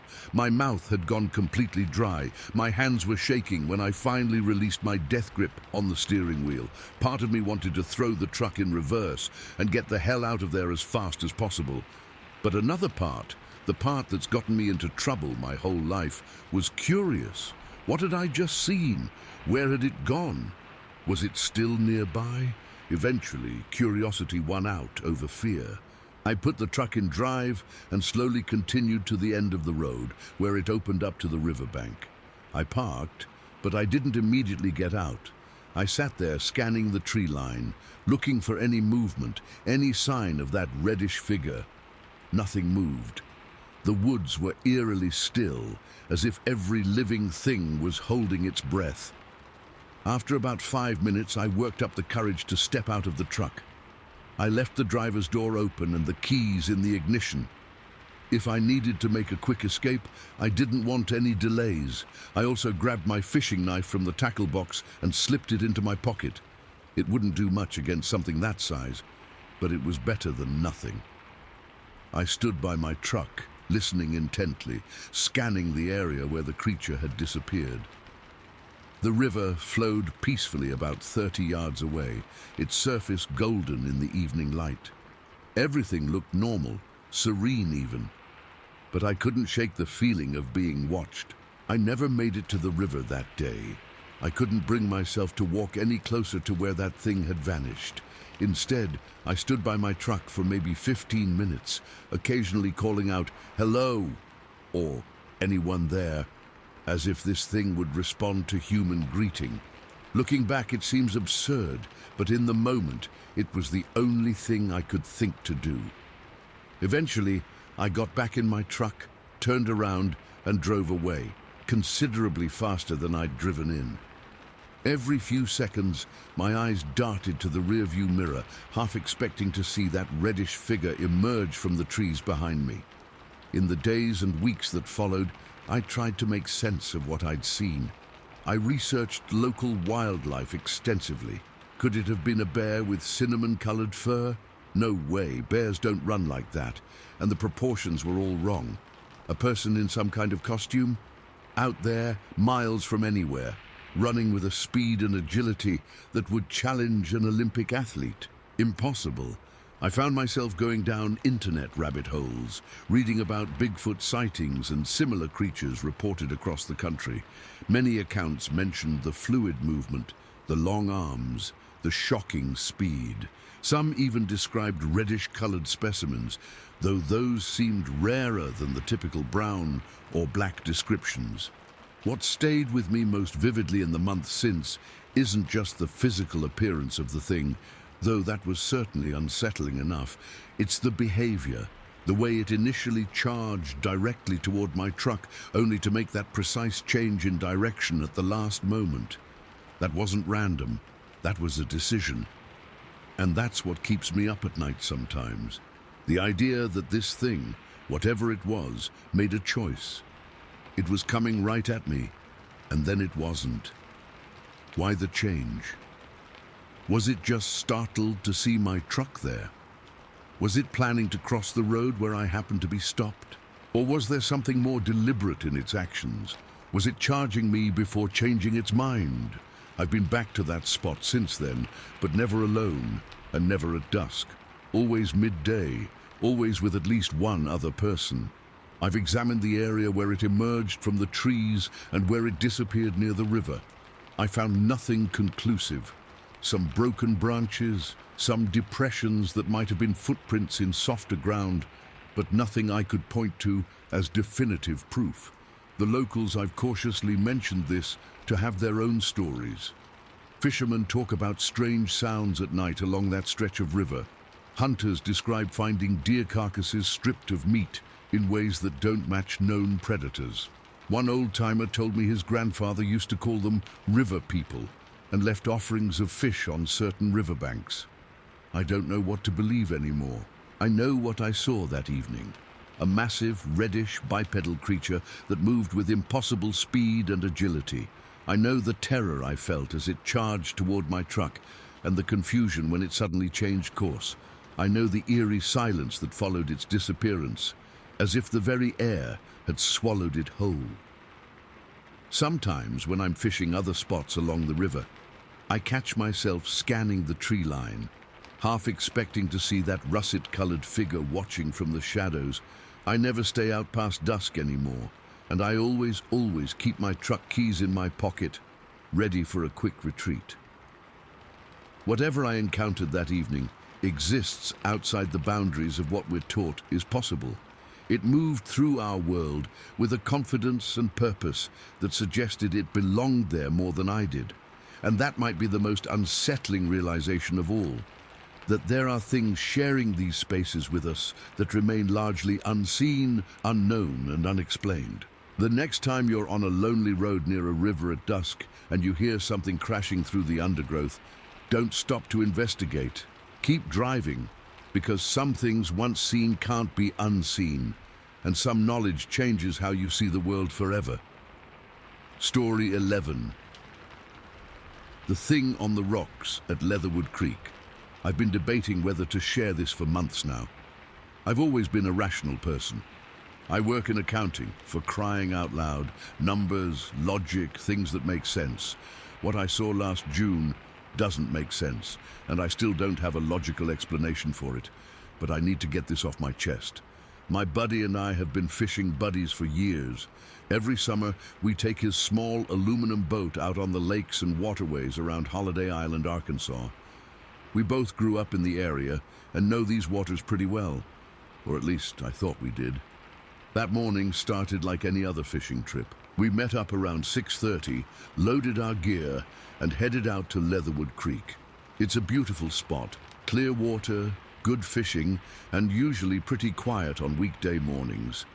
The weather was perfect, sunny, about 75 degrees, with just enough breeze to keep the bugs away.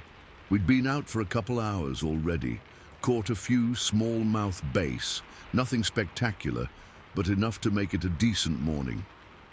Around 9 o'clock, we decided to drift into this area we hadn't explored much before. It's this spot where the creek widens a bit and there's a rocky clearing on one bank. What makes it distinctive is the power line corridor that crosses over it.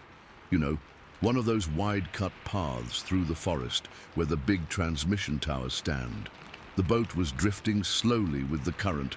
I was tying on a new lure, and my buddy was taking a drink from his water bottle. That's when I noticed movement on the shoreline and looked up. What I saw in those next 15 seconds has completely changed how I view the world. There, in broad daylight, walking across the rocky shore beneath the power lines was something. My first thought was bear, but immediately I knew that wasn't right. It was walking upright on two legs, but it wasn't a person either. The entire figure was covered in hair or fur, a uniform dark brown color like coffee grounds. It had a slightly hunched posture, not dramatically bent over, but just enough that you could tell its natural stance wasn't fully upright like a human's. The arms were what really got me. They hung down much longer than they should have, proportionally all wrong for a person. Even from our distance on the water, that detail was unmistakable and deeply unsettling. It was walking with absolute confidence across the rocky terrain. Anyone who's ever tried to cross a field of uneven rocks knows how awkward it is. You're constantly looking down, adjusting your footing, occasionally stumbling. This thing wasn't doing any of that.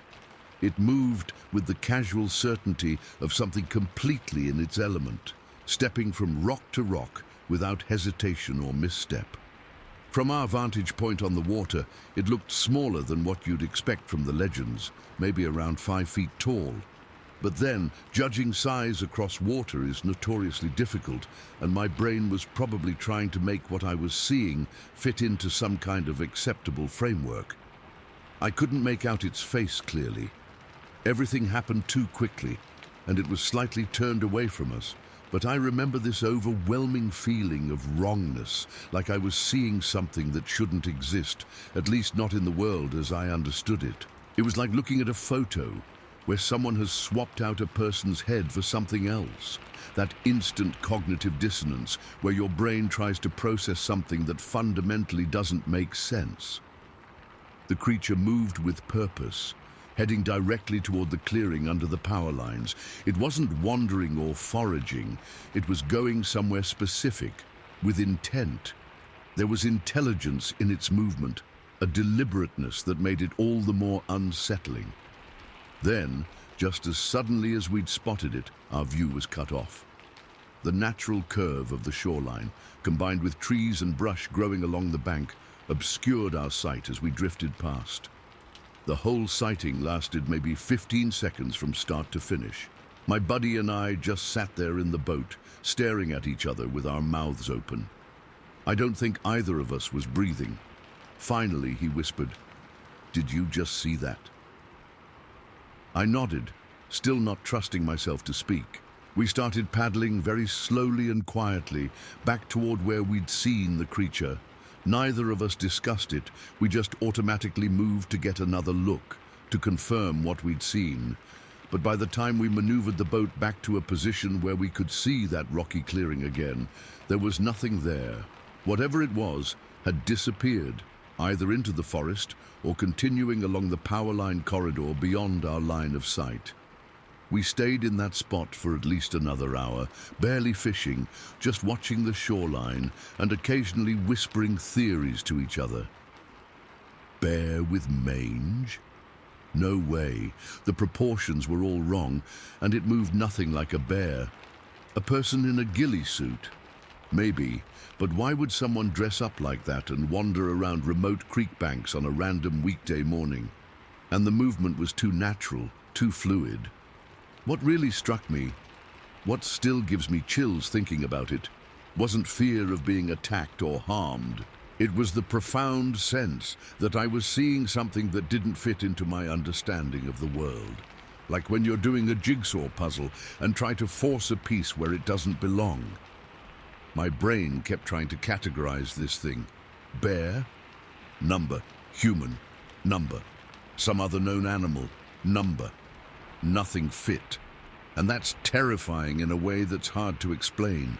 We go through life with certain assumptions about what is and isn't possible, about what does and doesn't exist in our world. In those 15 seconds, all those assumptions were shattered.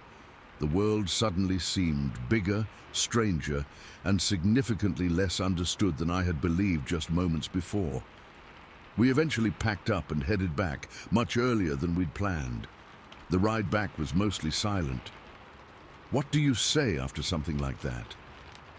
Every attempt to discuss it felt inadequate, like trying to describe a color to someone who's never seen it. When we got back to the boat launch, we sat in his truck for a while, trying to process what we'd seen. We made a pact not to tell anyone right away. Who would believe us? We'd sound crazy or drunk or attention-seeking. Over the next few weeks, I did research, a lot of research. I read about Bigfoot sightings in Arkansas and the surrounding states. Many described similar features: the long arms, the confident movement, the purposeful behavior. Some reports mentioned smaller specimens, possibly juveniles. I found accounts of sightings near power line corridors, with theories about how these creatures might use these man-made clearings as travel routes through otherwise dense forest. The more I read, the more our sightings seemed to fit a pattern. But fitting a pattern doesn't make it any easier to accept. There's a reason we call these things cryptids. They exist at the fringe of what we're willing to believe, at the boundary between known and unknown. I've been back to Leatherwood Creek several times since then, always hoping for another glimpse, always slightly afraid I might actually get one. I've never seen anything unusual again. Sometimes I almost convince myself that it was a mistake, a trick of light and shadow, two people simultaneously hallucinating the same impossible thing. But then I remember how it moved across those rocks, smooth, natural, at home. I remember the strange proportions of its body, the way the hair covered it completely. I remember the absolute certainty I felt in that moment that I was seeing something unknown to science, something that shouldn't be there, but undeniably was. The world feels different now. When I hike in the woods, I'm constantly aware of how little I can actually see of my surroundings. When I hear unexplained sounds at night, my mind no longer jumps to raccoons or possums.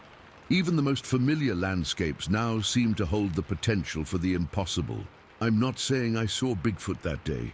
I'm not putting a label on it at all. What I am saying is that I saw something that doesn't fit into the categories of animals I was taught exist in Arkansas. Something that moved with intelligence and purpose. Something that for 15 seconds allowed itself to be seen by two humans before disappearing back into a world that apparently contains more than I was prepared to accept.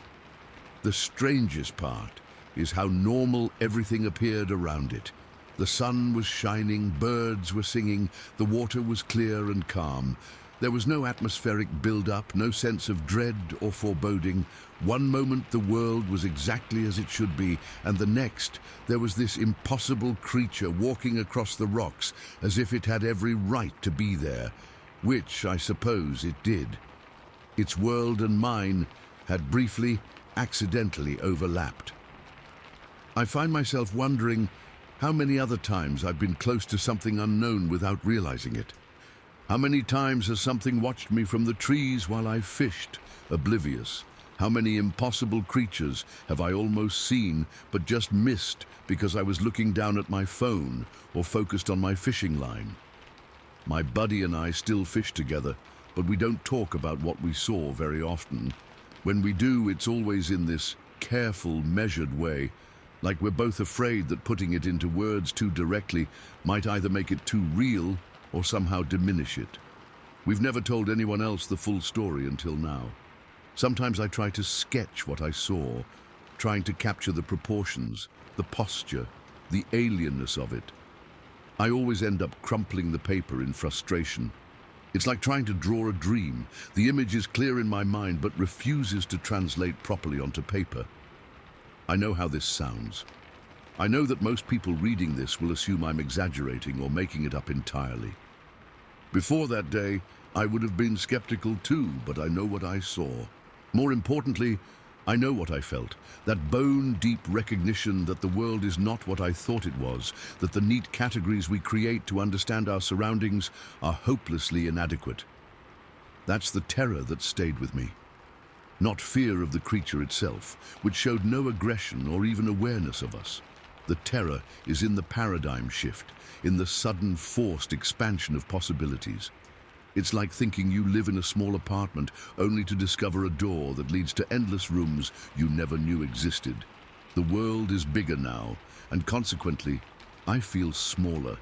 I still go fishing, I still enjoy the outdoors, but I'm different now, more observant, more open to possibilities, more aware of how little I actually know about the world around me. I find myself watching the tree lines, the rocky shores, the places where civilization thins out, watching and wondering what else might be out there, moving through a world we only think we understand. Sometimes at night, I dream about those 15 seconds, except in the dreams, the creature turns and looks directly at me. I always wake up before I can see its face clearly. Maybe that's for the best. Some mysteries once revealed can never be unknown again. and some discoveries change you in ways you can never reverse. I don't know what we saw that morning at Leatherwood Creek. I just know that it was real, it was there, and for a brief moment, it let itself be seen. The world has felt both larger and stranger ever since. Story 12. The roadside encounter on Highway 62. I've kept this story mostly to myself for over 25 years. A few friends who were with me that night in 1994 know what happened, but we rarely discuss it. I'm sharing it now because I recently drove that same stretch of Highway 62 west of Eureka Springs, and all those feelings came flooding back like it was yesterday. That summer, I was working as a production assistant for a small opera festival in Arkansas. It was a temporary gig, decent pay for a college student, and I got to be around professional musicians and see free performances. The festival venue was located about 7 miles west of Eureka Springs, and most of the staff and performers stayed in dormitory-style housing on the grounds. I wasn't much of an opera fan when I started the job, but by midsummer, I'd developed an appreciation for it. I remember that night clearly because we'd just finished a performance of La Bohème that had gone particularly well. The lead soprano had absolutely nailed her aria, and there was this electric energy among the cast and crew afterward. A group of us had gone into Eureka Springs after the show to celebrate at a local bar. Nothing wild, just a few drinks, some food, and lots of shop talk about the performance. I was driving 4 others back to the festival housing, and it must have been around 1:30 in the morning when we headed out of town.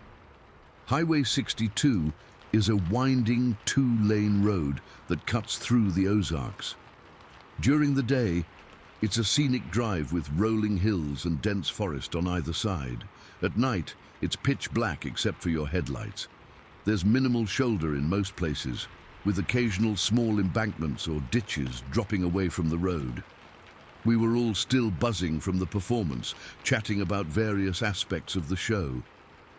I was driving carefully, not just because I'd had a beer earlier, but because deer are common in the area and have a habit of jumping out in front of cars. About 5 miles outside of town, we rounded a bend, and my headlights swept across the south side of the road. That's when I saw it. At first, my brain registered person, a hitchhiker maybe, or someone whose car had broken down. The figure was standing on a small embankment, maybe 3 feet above road level. But in the split second it took for that thought to form, I realized something was very wrong with what I was seeing. The figure's reaction to our headlights was immediate and unmistakably deliberate. It raised an arm and covered its face, exactly the way a person would shield their eyes from sudden bright light. But this was no person. Even in the brief moment we drove past, I could clearly see that the figure had no clothing. Its entire body was covered in brown hair or fur, not patchy or uneven like a bear with mange, but a uniform coat that covered it completely. The color was a medium brown, almost like coffee with a bit of cream. What struck me most, what I still see when I close my eyes at night, were the hands. They weren't paws or claws. They were hands, with distinct fingers and opposable thumbs, just like human hands, but larger and covered in the same brown hair.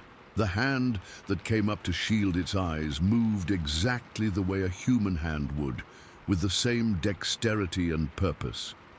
It was tall. Incredibly tall. The embankment gave it additional height from our perspective, but even accounting for that, it had to be at least 7 feet tall. But unlike the bulky, broad-shouldered creatures you see in most Bigfoot documentaries, this thing was lean and sinewy. It had muscle definition visible even through the fur, more like a basketball player's build than a linebacker's. The entire sighting lasted maybe 3 seconds as we drove past. No one in the car screamed or even spoke at first. There was just this sudden, heavy silence that fell over all of us. I gripped the steering wheel tighter, and I remember consciously deciding not to slow down or stop. Something primitive in my brain was screaming, "Keep moving, don't engage." About half a mile down the road, someone in the back seat finally whispered, "Did you all see that? May." There were murmurs of acknowledgement, but no one wanted to be the first to describe what they'd seen. It was like we were all afraid that putting it into words would make it too real. I kept driving, probably faster than I should have on those winding roads. No one suggested turning back or stopping. There was this unspoken agreement that the best thing, the only thing, was to get back to the festival grounds as quickly as possible. The real terror didn't hit me until later, after I dropped everyone off and was alone in my room. That's when my brain finally had space to process what we'd encountered. First, the obvious. It wasn't a bear. Bears don't stand casually on roadsides, and they certainly don't shield their eyes from headlights with a deliberate hand movement. It wasn't a person in a costume. We were miles from anywhere, in the middle of the night, on a rarely traveled road. Who would be standing there in a suit waiting for the occasional car? What kept coming back to me was that simple, almost reflexive gesture, the raising of an arm to shield eyes from bright light. It was such a human reaction, so instantaneous and natural. But it came from something that was clearly not human. And that led to the most disturbing thought of all. This thing had human-like intelligence and reactions. It wasn't just some animal frozen in headlights. It responded to our presence with a gesture that displayed awareness, discomfort, and the instinct to protect itself from observation. Which made me wonder, how often had it observed us without being seen? How many times had it watched cars go by, or hikers on trails, or the festival attendees walking between buildings at night? The thought that we only noticed it because we happened to catch it in our headlights at the right moment, that it might normally remain hidden while watching us, that was what truly terrified me.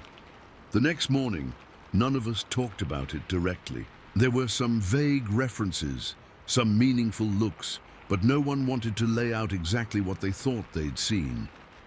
Over the next few days, I heard through the grapevine that two of the others had convinced themselves it was just a homeless person. Another thought it might have been a bear, despite the obvious problems with that theory. I knew what I had seen. I spent hours in the festival's limited computer lab, searching early internet forums for similar sightings in the Ozarks. There were plenty of Bigfoot reports from Arkansas and Missouri, but most described the classic bulky, ape-like creature of legend.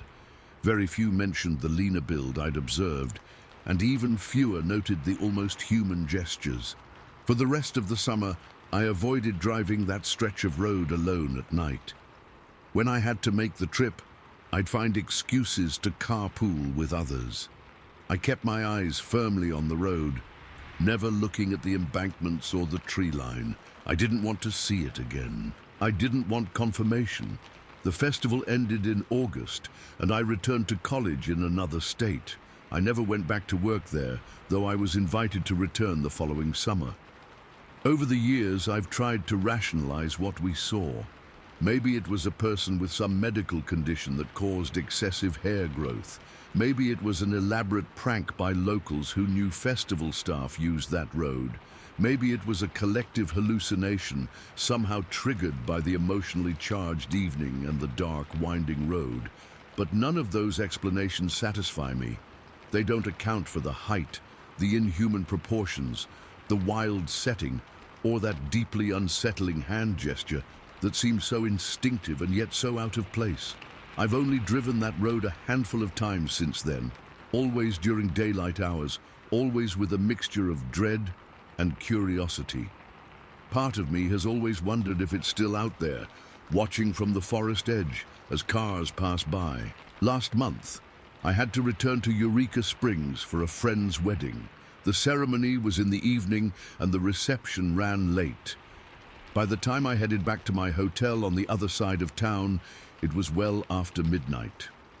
I found myself on that same stretch of Highway 62, in the dark, for the first time in 25 years.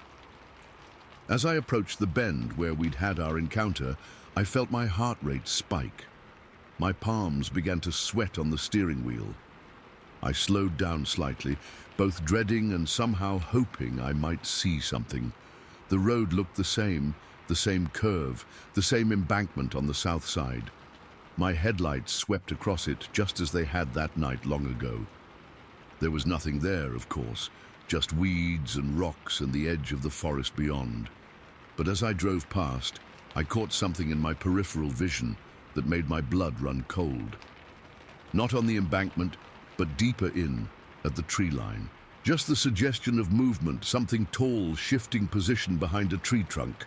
I didn't turn my head, I didn't slow down. I kept driving, eyes forward, hands gripping the wheels so tightly my knuckles turned white. It could have been anything. A deer, shadows playing tricks, my imagination fueled by memories and adrenaline. But in that moment, I was absolutely certain of one thing. I was being watched. Just as we had been watched 25 years ago, before our headlights happened to catch that figure on the embankment. I made it back to my hotel and spent a sleepless night with the lights on and the deadbolt locked. The next morning, I checked out early and took the interstate home instead of the scenic route through the Ozarks. I don't know what we encountered on that summer night in 1994. I don't have a name for it or an explanation that fits neatly into my understanding of the world. All I know is that something with human-like hands and inhuman proportions stood watching the road that night. Something intelligent enough to react to headlights the way a person would. Something that, for all I know, is still there, still watching, still raising a hand to shield its eyes when caught in an unexpected glare. And sometimes, on dark nights when I'm alone, I find myself avoiding windows, drawing the curtains tight, and fighting the irrational but overwhelming feeling that somewhere outside, something is watching and waiting for me to let my guard down. Story 13. The Hand on the Cedar. I've been a hunter for over 25 years. I know the woods, the sounds, the patterns of wildlife. I've seen bears, mountain lions, all kinds of creatures in their natural habitat. But what I encountered early last November has completely changed my relationship with the forest. I still hunt, but something fundamental has shifted in how I view the wilderness. It was the first week of November, prime time for deer hunting. The rut was just beginning, and bucks were starting to get careless in their pursuit of does. I'd taken a few days off work specifically for this part of the season. The spot I'd chosen was one I'd hunted many times before, a natural clearing surrounded by dense cedar trees about 20 miles outside my usual hunting grounds. I'd set up my tree stand the weekend before, carefully placed at the edge of the clearing where several game trails converged. That morning, I woke up at 4:30, had my coffee and a quick breakfast, then drove out to my spot. It was cold, maybe 35 degrees, with that damp November chill that cuts right through your clothes. The sky was just beginning to lighten as I made my way through the woods with my red headlamp, careful to be as quiet as possible. My tree stand was about 17 feet up a sturdy oak. I climbed up, secured my safety harness, pulled up my rifle using a rope, and settled in. I was using my Remington 30-06 with a decent scope. Nothing fancy, but reliable and accurate. As the light grew stronger, I could see the entire clearing and the cedar-lined edges clearly. There was a light mist hanging over the ground, and frost covered the grass. It was perfect hunting weather. The first few hours passed uneventfully. I saw a few squirrels, heard some turkeys off in the distance, but no deer. Around 10 in the morning, I ate a granola bar and took a small sip from my thermos. The woods were quiet, almost too quiet. Usually, by mid-morning, there's a steady background of bird calls and small animal movements. But that day, there was this strange stillness that I initially attributed to the cold. Just before 11, something changed. I can't really explain it, but any experienced hunter knows what I'm talking about. It's like a shift in the atmosphere, a tension that wasn't there before. My senses went on high alert automatically. Something was different. I scanned the edges of the clearing slowly, methodically, looking for any movement or shape that didn't belong. That's when I noticed a darker patch between two cedars, directly across the clearing from my position, maybe 70 yards away. At first, I thought it might be a shadow, or just the darker interior of the woods. But then I realized it hadn't been there earlier. I raised my rifle, not to shoot, but to use the scope for a better look. What I saw through that scope is burned into my memory with perfect clarity. Between the cedar trees was a large figure, partially obscured by branches. What caught my eye immediately, what made my blood run cold, was a hand. A 5-fingered hand, pressed flat against the trunk of one of the cedars. Not a paw, not a hoof. A hand with 5 distinct fingers and an opposable thumb, like a human hand, but larger, much larger. As I adjusted my scope slightly, I could see more. The hand was attached to an arm covered in dark brown hair or fur, which connected to a massive body with the same coloring. The shoulders were enormous, like a football linebacker wearing pads, except there were no pads, just muscle. The proportions were all wrong for a human, too large, too powerful. What I could see of the face is what still haunts me. The upper portion appeared weathered, almost leathery, with less hair than the rest of the body. The eyes were set deep under a heavy brow ridge, amber-colored eyes that seemed to glow with intelligence. They weren't the eyes of a bear or any animal I recognized. There was awareness there, cognition, something that recognized me as I recognized it. I instinctively lined up a shot, not because I intended to fire, but from years of hunting habit. My rifle wasn't on safety. I always keep it on when I'm in my stand, switching it off only when I'm ready to take a shot. Without thinking, I moved my thumb and disengaged the safety with an audible click that seemed impossibly loud in the silent woods.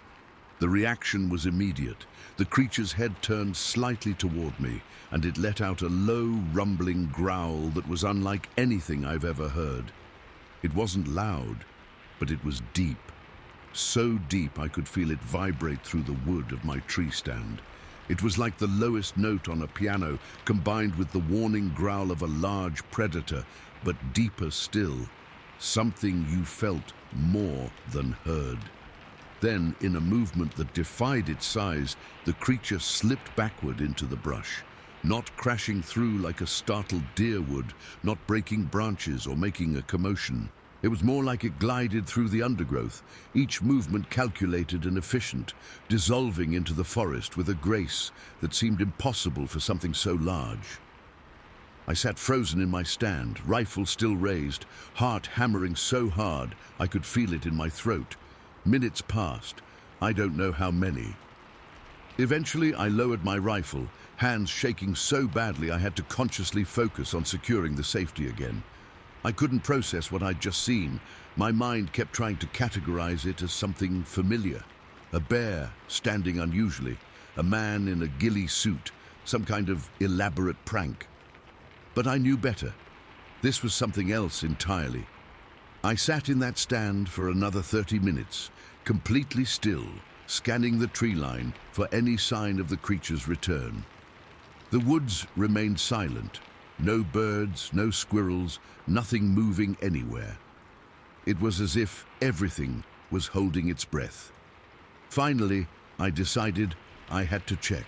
I had to know if there was physical evidence or if I'd somehow hallucinated the entire encounter. I descended from my stand carefully, rifle ready, every sense hyper alert. The walk across the clearing was the longest of my life. Each step felt like walking deeper into a nightmare, but I had to know. When I reached the cedars where I'd seen the creature, I immediately found what I was looking for.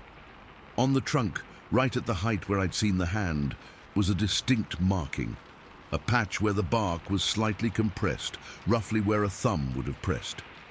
Below that were 4 vertical scratches, spaced apart approximately the width of my outstretched hand, except larger, the spacing wider than my fingers could reach.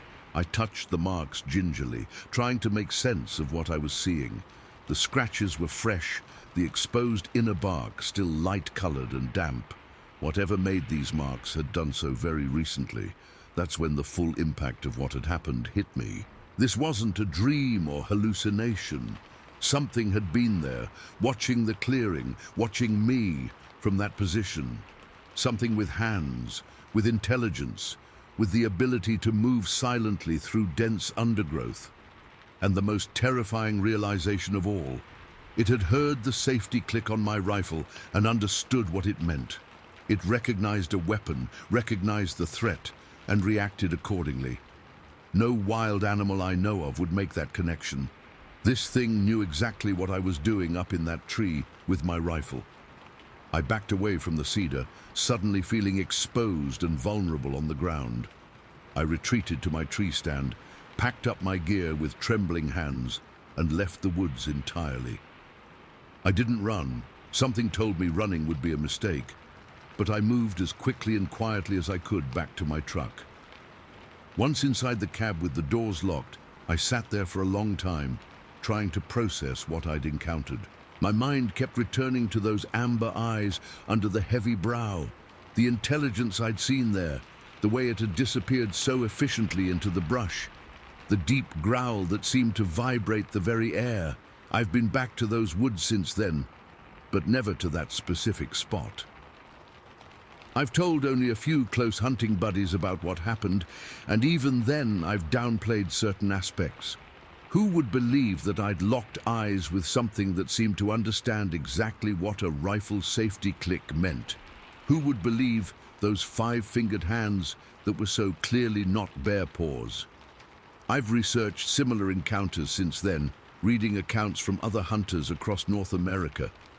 Many describe similar features. The height, I'd estimate the creature I saw at around 7.5 feet tall. The broad shoulders, the deep-set eyes, the surprising agility and silence for something so large. Some mention similar vocalizations, that bone-deep rumble that's felt as much as heard.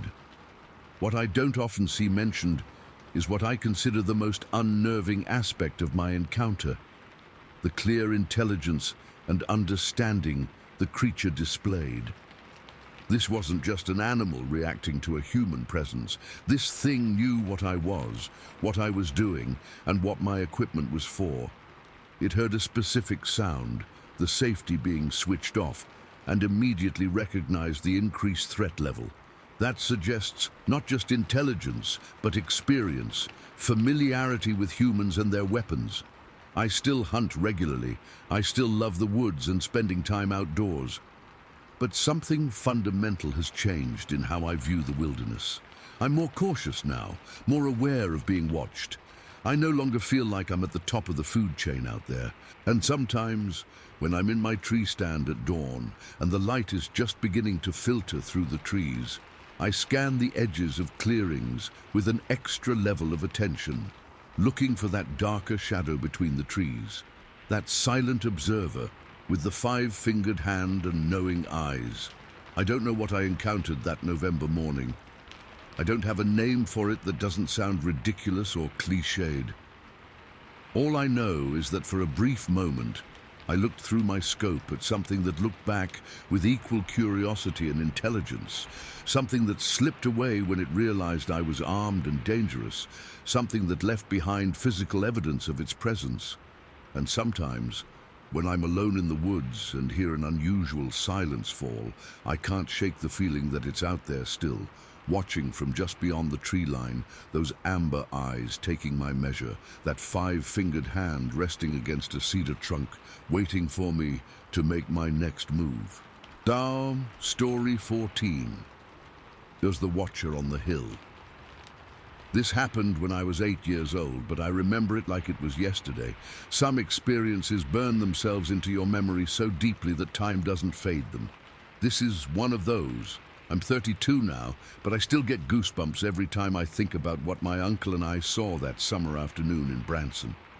My family lived in a small house on the outskirts of Branson, Missouri.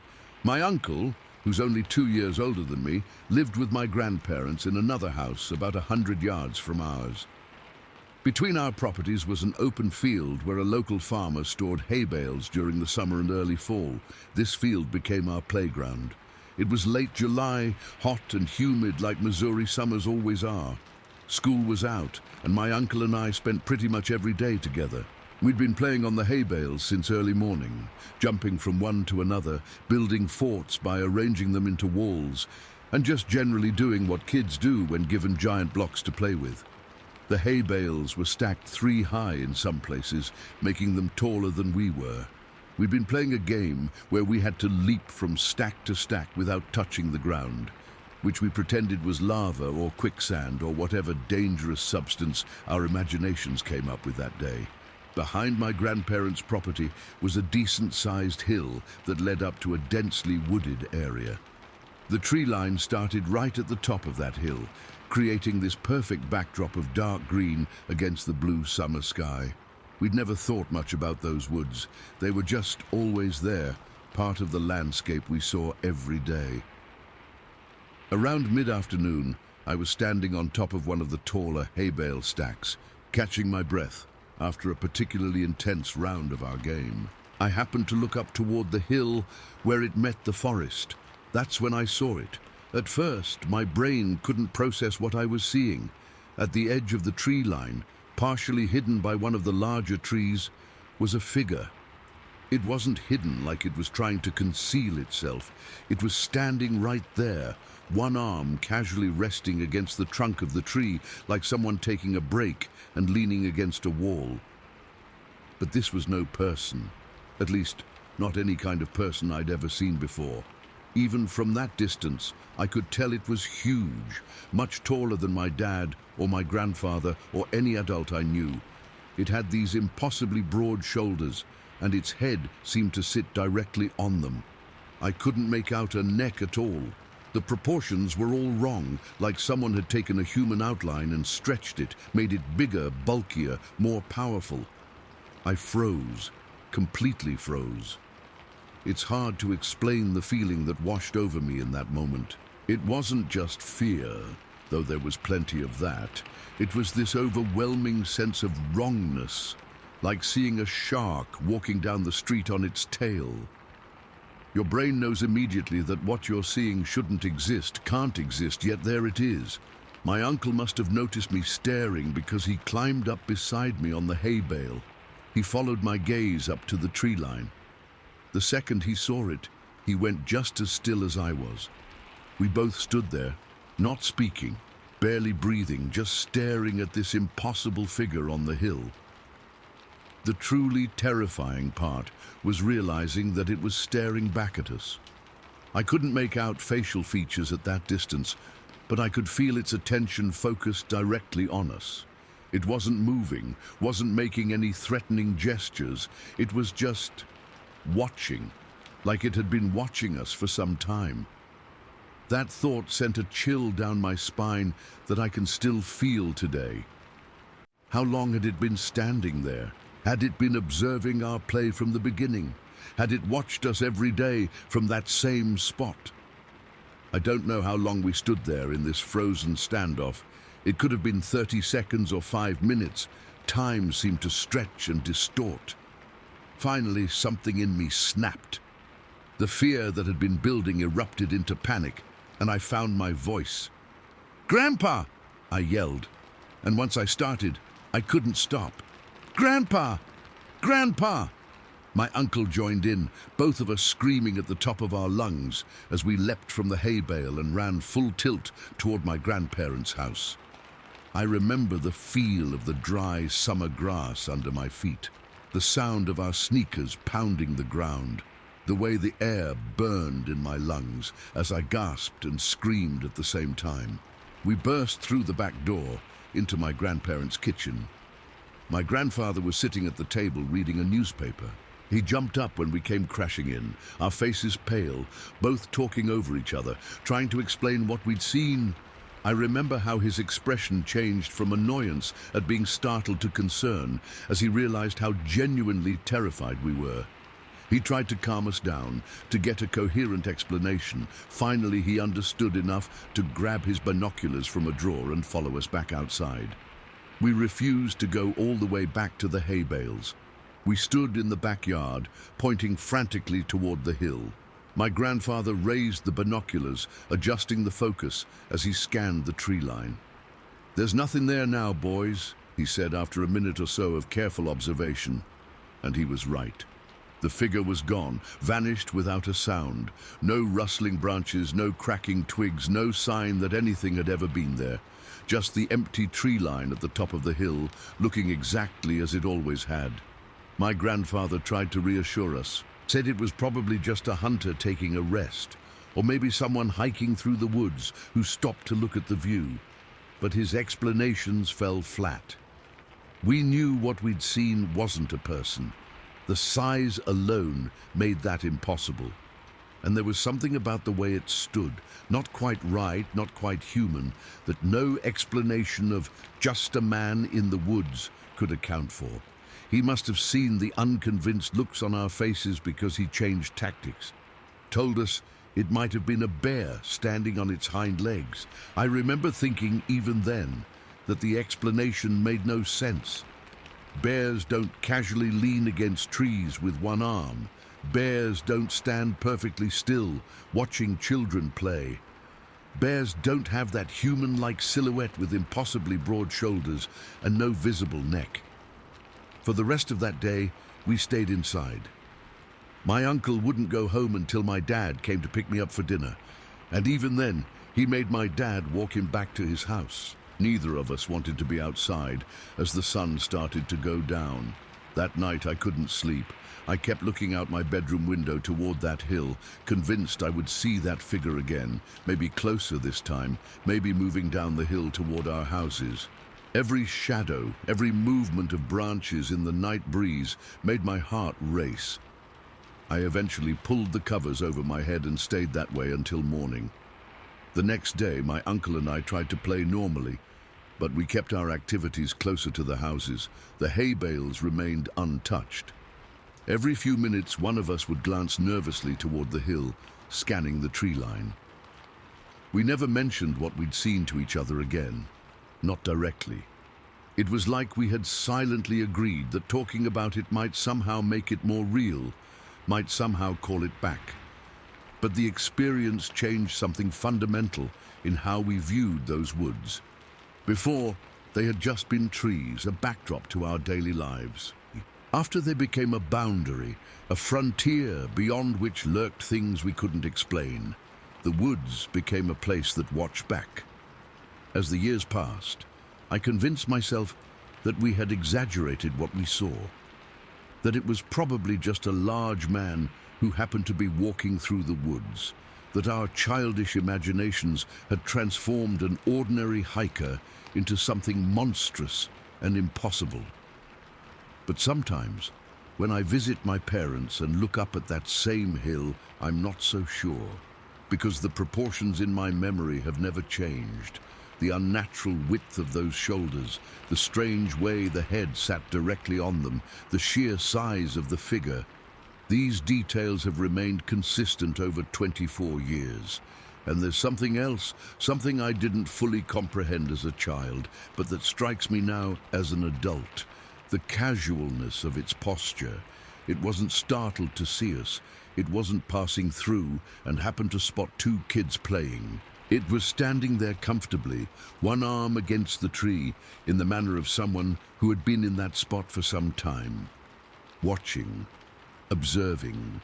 That's what still sends a chill through me when I think about it. Not just that we saw something unexplainable, but that it had been there all along, silently monitoring our play from the edge of the woods. For how long? Minutes, hours, every day that summer? I'll never know. I've read about similar experiences over the years. People describe seeing large, human-like figures at the edges of forests, watching silently before disappearing without a trace. Some call them Bigfoot or Sasquatch, or a dozen other names. I don't know what to call what we saw that day. I just know that it was real, it was watching us, and the moment we acknowledged its presence, it vanished. Last summer, I took my own son to visit my parents. He's 7 now, almost the same age I was when it happened. One afternoon, he asked if he could play outside. I said yes, but found myself following him, my eyes constantly drawn to that hill, to that same spot where the tree line begins. I couldn't help it. Some part of me was scanning, watching, prepared. "What are you looking at, Dad?" he asked, noticing my distraction. I almost told him then, almost shared the whole story, but I stopped myself. Why burden him with my fear? Why make him look at those woods and see anything other than trees? "Just checking the weather," I lied. "Looks like it might rain later." He went back to playing, carefree and unaware, but I couldn't relax. Every few minutes my eyes would drift back to that tree line, searching for a shape that didn't belong, for unnaturally broad shoulders, for an arm casually resting against a trunk. The woods remained still and empty that day. But sometimes, in dreams, I'm 8 years old again, standing on that hay bale, looking up to find something looking back. And in those dreams, unlike reality, it doesn't stay at the tree line. In those dreams, it moves, stepping out from the shadow of the trees, beginning a slow, deliberate descent down the hill toward us. I always wake before it reaches the bottom, but every time I visit Branson, every time I see that hill, a small voice in the back of my mind whispers, "What if one day it decides not to stay at the edge? What if one day it decides to come down?" Story 15. Is your number sign? What came down to the water? I've always loved night fishing. There's something peaceful about being out on the water after dark when everything is quiet and still. At least that's what I used to think. What happened that July night in 1999 completely changed my relationship with the water, with darkness, and with the woods that surround the lakes and rivers I once loved. My buddy and I had been planning this fishing trip for weeks. We both had some time off work, and we decided to take my aluminum John boat out to Holt Lake in Tuscaloosa County, Alabama. We chose Rocky Branch Landing as our put-in spot because it gave good access to some coves and inlets we'd heard had great catfish and bass. We arrived around 7 in the evening, unloaded the boat, and got our gear sorted. It was hot as hell the way Alabama gets in July. That sticky, oppressive heat that makes your clothes cling to your skin. We figured we'd start fishing as the sun went down and keep going into the night when the temperatures would drop and the fish would be more active. The lake was gorgeous that evening. The sunset painted the water in oranges and reds, and as darkness fell, a half moon provided just enough light to navigate without being too bright to spook the fish. We had a small electric trolling motor on the back of the boat, nothing powerful, just enough to move us slowly along the shoreline while we fished. By about 10:30, we'd made our way about a mile up from the landing, following the eastern shoreline. This part of Holt Lake has these steep banks in places, not quite cliffs, but sharp drop-offs that rise 30 or 40 feet above the water. The terrain is heavily wooded right up to these edges, creating these dark walls of forest that loom over the water. We'd caught a few decent-sized bass and one good catfish, but nothing spectacular. We were using the trolling motor on its lowest setting, just barely moving along, staying close to the shoreline where the water was about 8 to 10 feet deep. I was at the back of the boat operating the motor while my buddy fished from the front. It must have been around 11:30 when I first noticed something wasn't right. The night had been perfectly still, just the occasional splash of a fish jumping or the distant hoot of an owl. But suddenly, I started hearing something from up on the bank. At first, it was so faint I almost thought I was imagining it. Footsteps, heavy ones, moving through the underbrush. What was strange was the way they seemed to be keeping pace with our boat. We were barely moving, maybe 1 mile per hour at most. And whatever was up there was matching our speed exactly. Stop, start, stop, start. Whenever we paused to cast into a promising spot, the footsteps would pause too. I didn't say anything at first. I told myself it was probably just a deer walking parallel to the shoreline. But deep down, I knew deer don't move like that. Deer don't deliberately pace boats. And deer certainly aren't heavy enough to make the distinct crunching sounds of substantial weight pressing down on forest debris. After a few minutes of this, I quietly mentioned it to my buddy. He stopped fishing and listened. The footsteps immediately stopped too. We looked at each other in the dim light, and I could see the same uneasiness on his face that I was feeling. "Probably just a coon or something," he whispered, but I could tell he didn't believe it any more than I did. We continued fishing, trying to ignore the sounds, but now we were both on edge. Every snap of a twig or rustle of leaves from the bank made us tense up. The footsteps resumed, still pacing us perfectly, never getting ahead or falling behind. By this point, we were about 1.5 miles from the boat launch, in a particularly remote stretch where the bank rose steeply above us. The tree cover was dense here, creating a wall of absolute darkness above the shoreline. Our only light was a small battery-powered lantern in the middle of the boat that cast just enough glow to bait our hooks and see what we were catching. We'd been moving along the shoreline for about half an hour, with this unseen follower tracking us from above, when everything suddenly changed. We had stopped at a small inlet that looked promising, and I had just cut the trolling motor. The night was dead silent for maybe 30 seconds. Then it happened. From the top of the bank, about 40 feet above us, came this tremendous crashing sound, like something very large was charging full speed down the steep slope. Branches snapped, rocks dislodged and tumbled down toward the water, undergrowth crushed under heavy weight.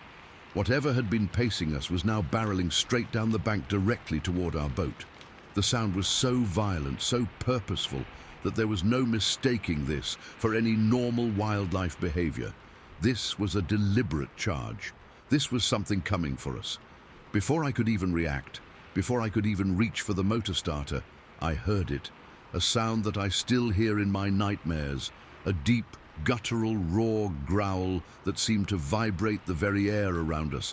It wasn't like a bear's roar or a cougar's scream. It was lower, more powerful, with a rumbling quality that I felt in my chest, more than heard with my ears. It was primordial and terrifying, the sound of a large predator announcing its attack. Then the splash. Whatever it was, hit the water exactly where we had been fishing just moments before. Not a small splash, but a massive displacement of water that actually rocked our lightweight aluminum boat despite being several yards away. I've never moved so fast in my life. My buddy was literally yelling, "Go, go, go!" But he didn't need to. I was already yanking the cord on the gas motor, praying it would start immediately. Thank God it did. The small outboard roared to life, and I cranked the throttle all the way open. We shot away from the shoreline, the bow of the boat rising as we accelerated to full speed. Neither of us spoke as we raced across the open water. My hands were shaking so badly I could barely keep a grip on the motor tiller. The adrenaline was pumping through my system so hard I felt lightheaded. We didn't slow down until we were at least a quarter mile from shore, out in the middle of the lake. When we finally cut the engine to an idle, the silence was overwhelming. We sat there in the gentle rocking of the boat, both breathing heavily, both straining our eyes to see if anything was moving along the distant shoreline. "What the actual fuck was that?" my buddy finally whispered, his voice shaking. I didn't have an answer. I still don't, not really. Whatever had been following us along that bank was large, fast, and aggressive enough to charge down an almost vertical slope and enter the water with the clear intention of reaching our boat. No normal wildlife behaves that way. We didn't smell anything unusual, but we were probably downwind, and once we started the motor and moved away, any scent would have been lost to us. We never saw a clear shape or silhouette, just the violent movement of foliage and the enormous splash. After floating in the middle of the lake for maybe 20 minutes, we decided to head back to the landing. Neither of us wanted to be out there anymore. We took a wide path around the area where the incident occurred, keeping as far from the shoreline as possible while still being able to navigate in the limited light. When we finally got the boat back on the trailer, our hands were still shaking. It was nearly 1 in the morning, but neither of us wanted to drive home right away. We sat in his truck with the doors locked, trying to process what had happened, trying to come up with rational explanations. Bear? Unlikely. They don't typically charge boats or enter water to pursue prey. Also, bears aren't known to pace targets like that before attacking. Alligator? No. The sound came from high on the bank, not from the water, and the roar was nothing like an alligator's hiss. Feral hog? Maybe. But the footsteps had sounded bipedal, not like the scrambling of a four-legged animal. We never reached a conclusion. To this day, I don't know what came down that bank after us. I've researched known wildlife in Alabama extensively since then, and nothing matches what we experienced. I've been back to Holt Lake many times since. It's a beautiful lake with great fishing, but never after dark, never alone, and never along that particular stretch of shoreline. Something about the deliberateness of the pursuit still haunts me. This wasn't a random animal encounter.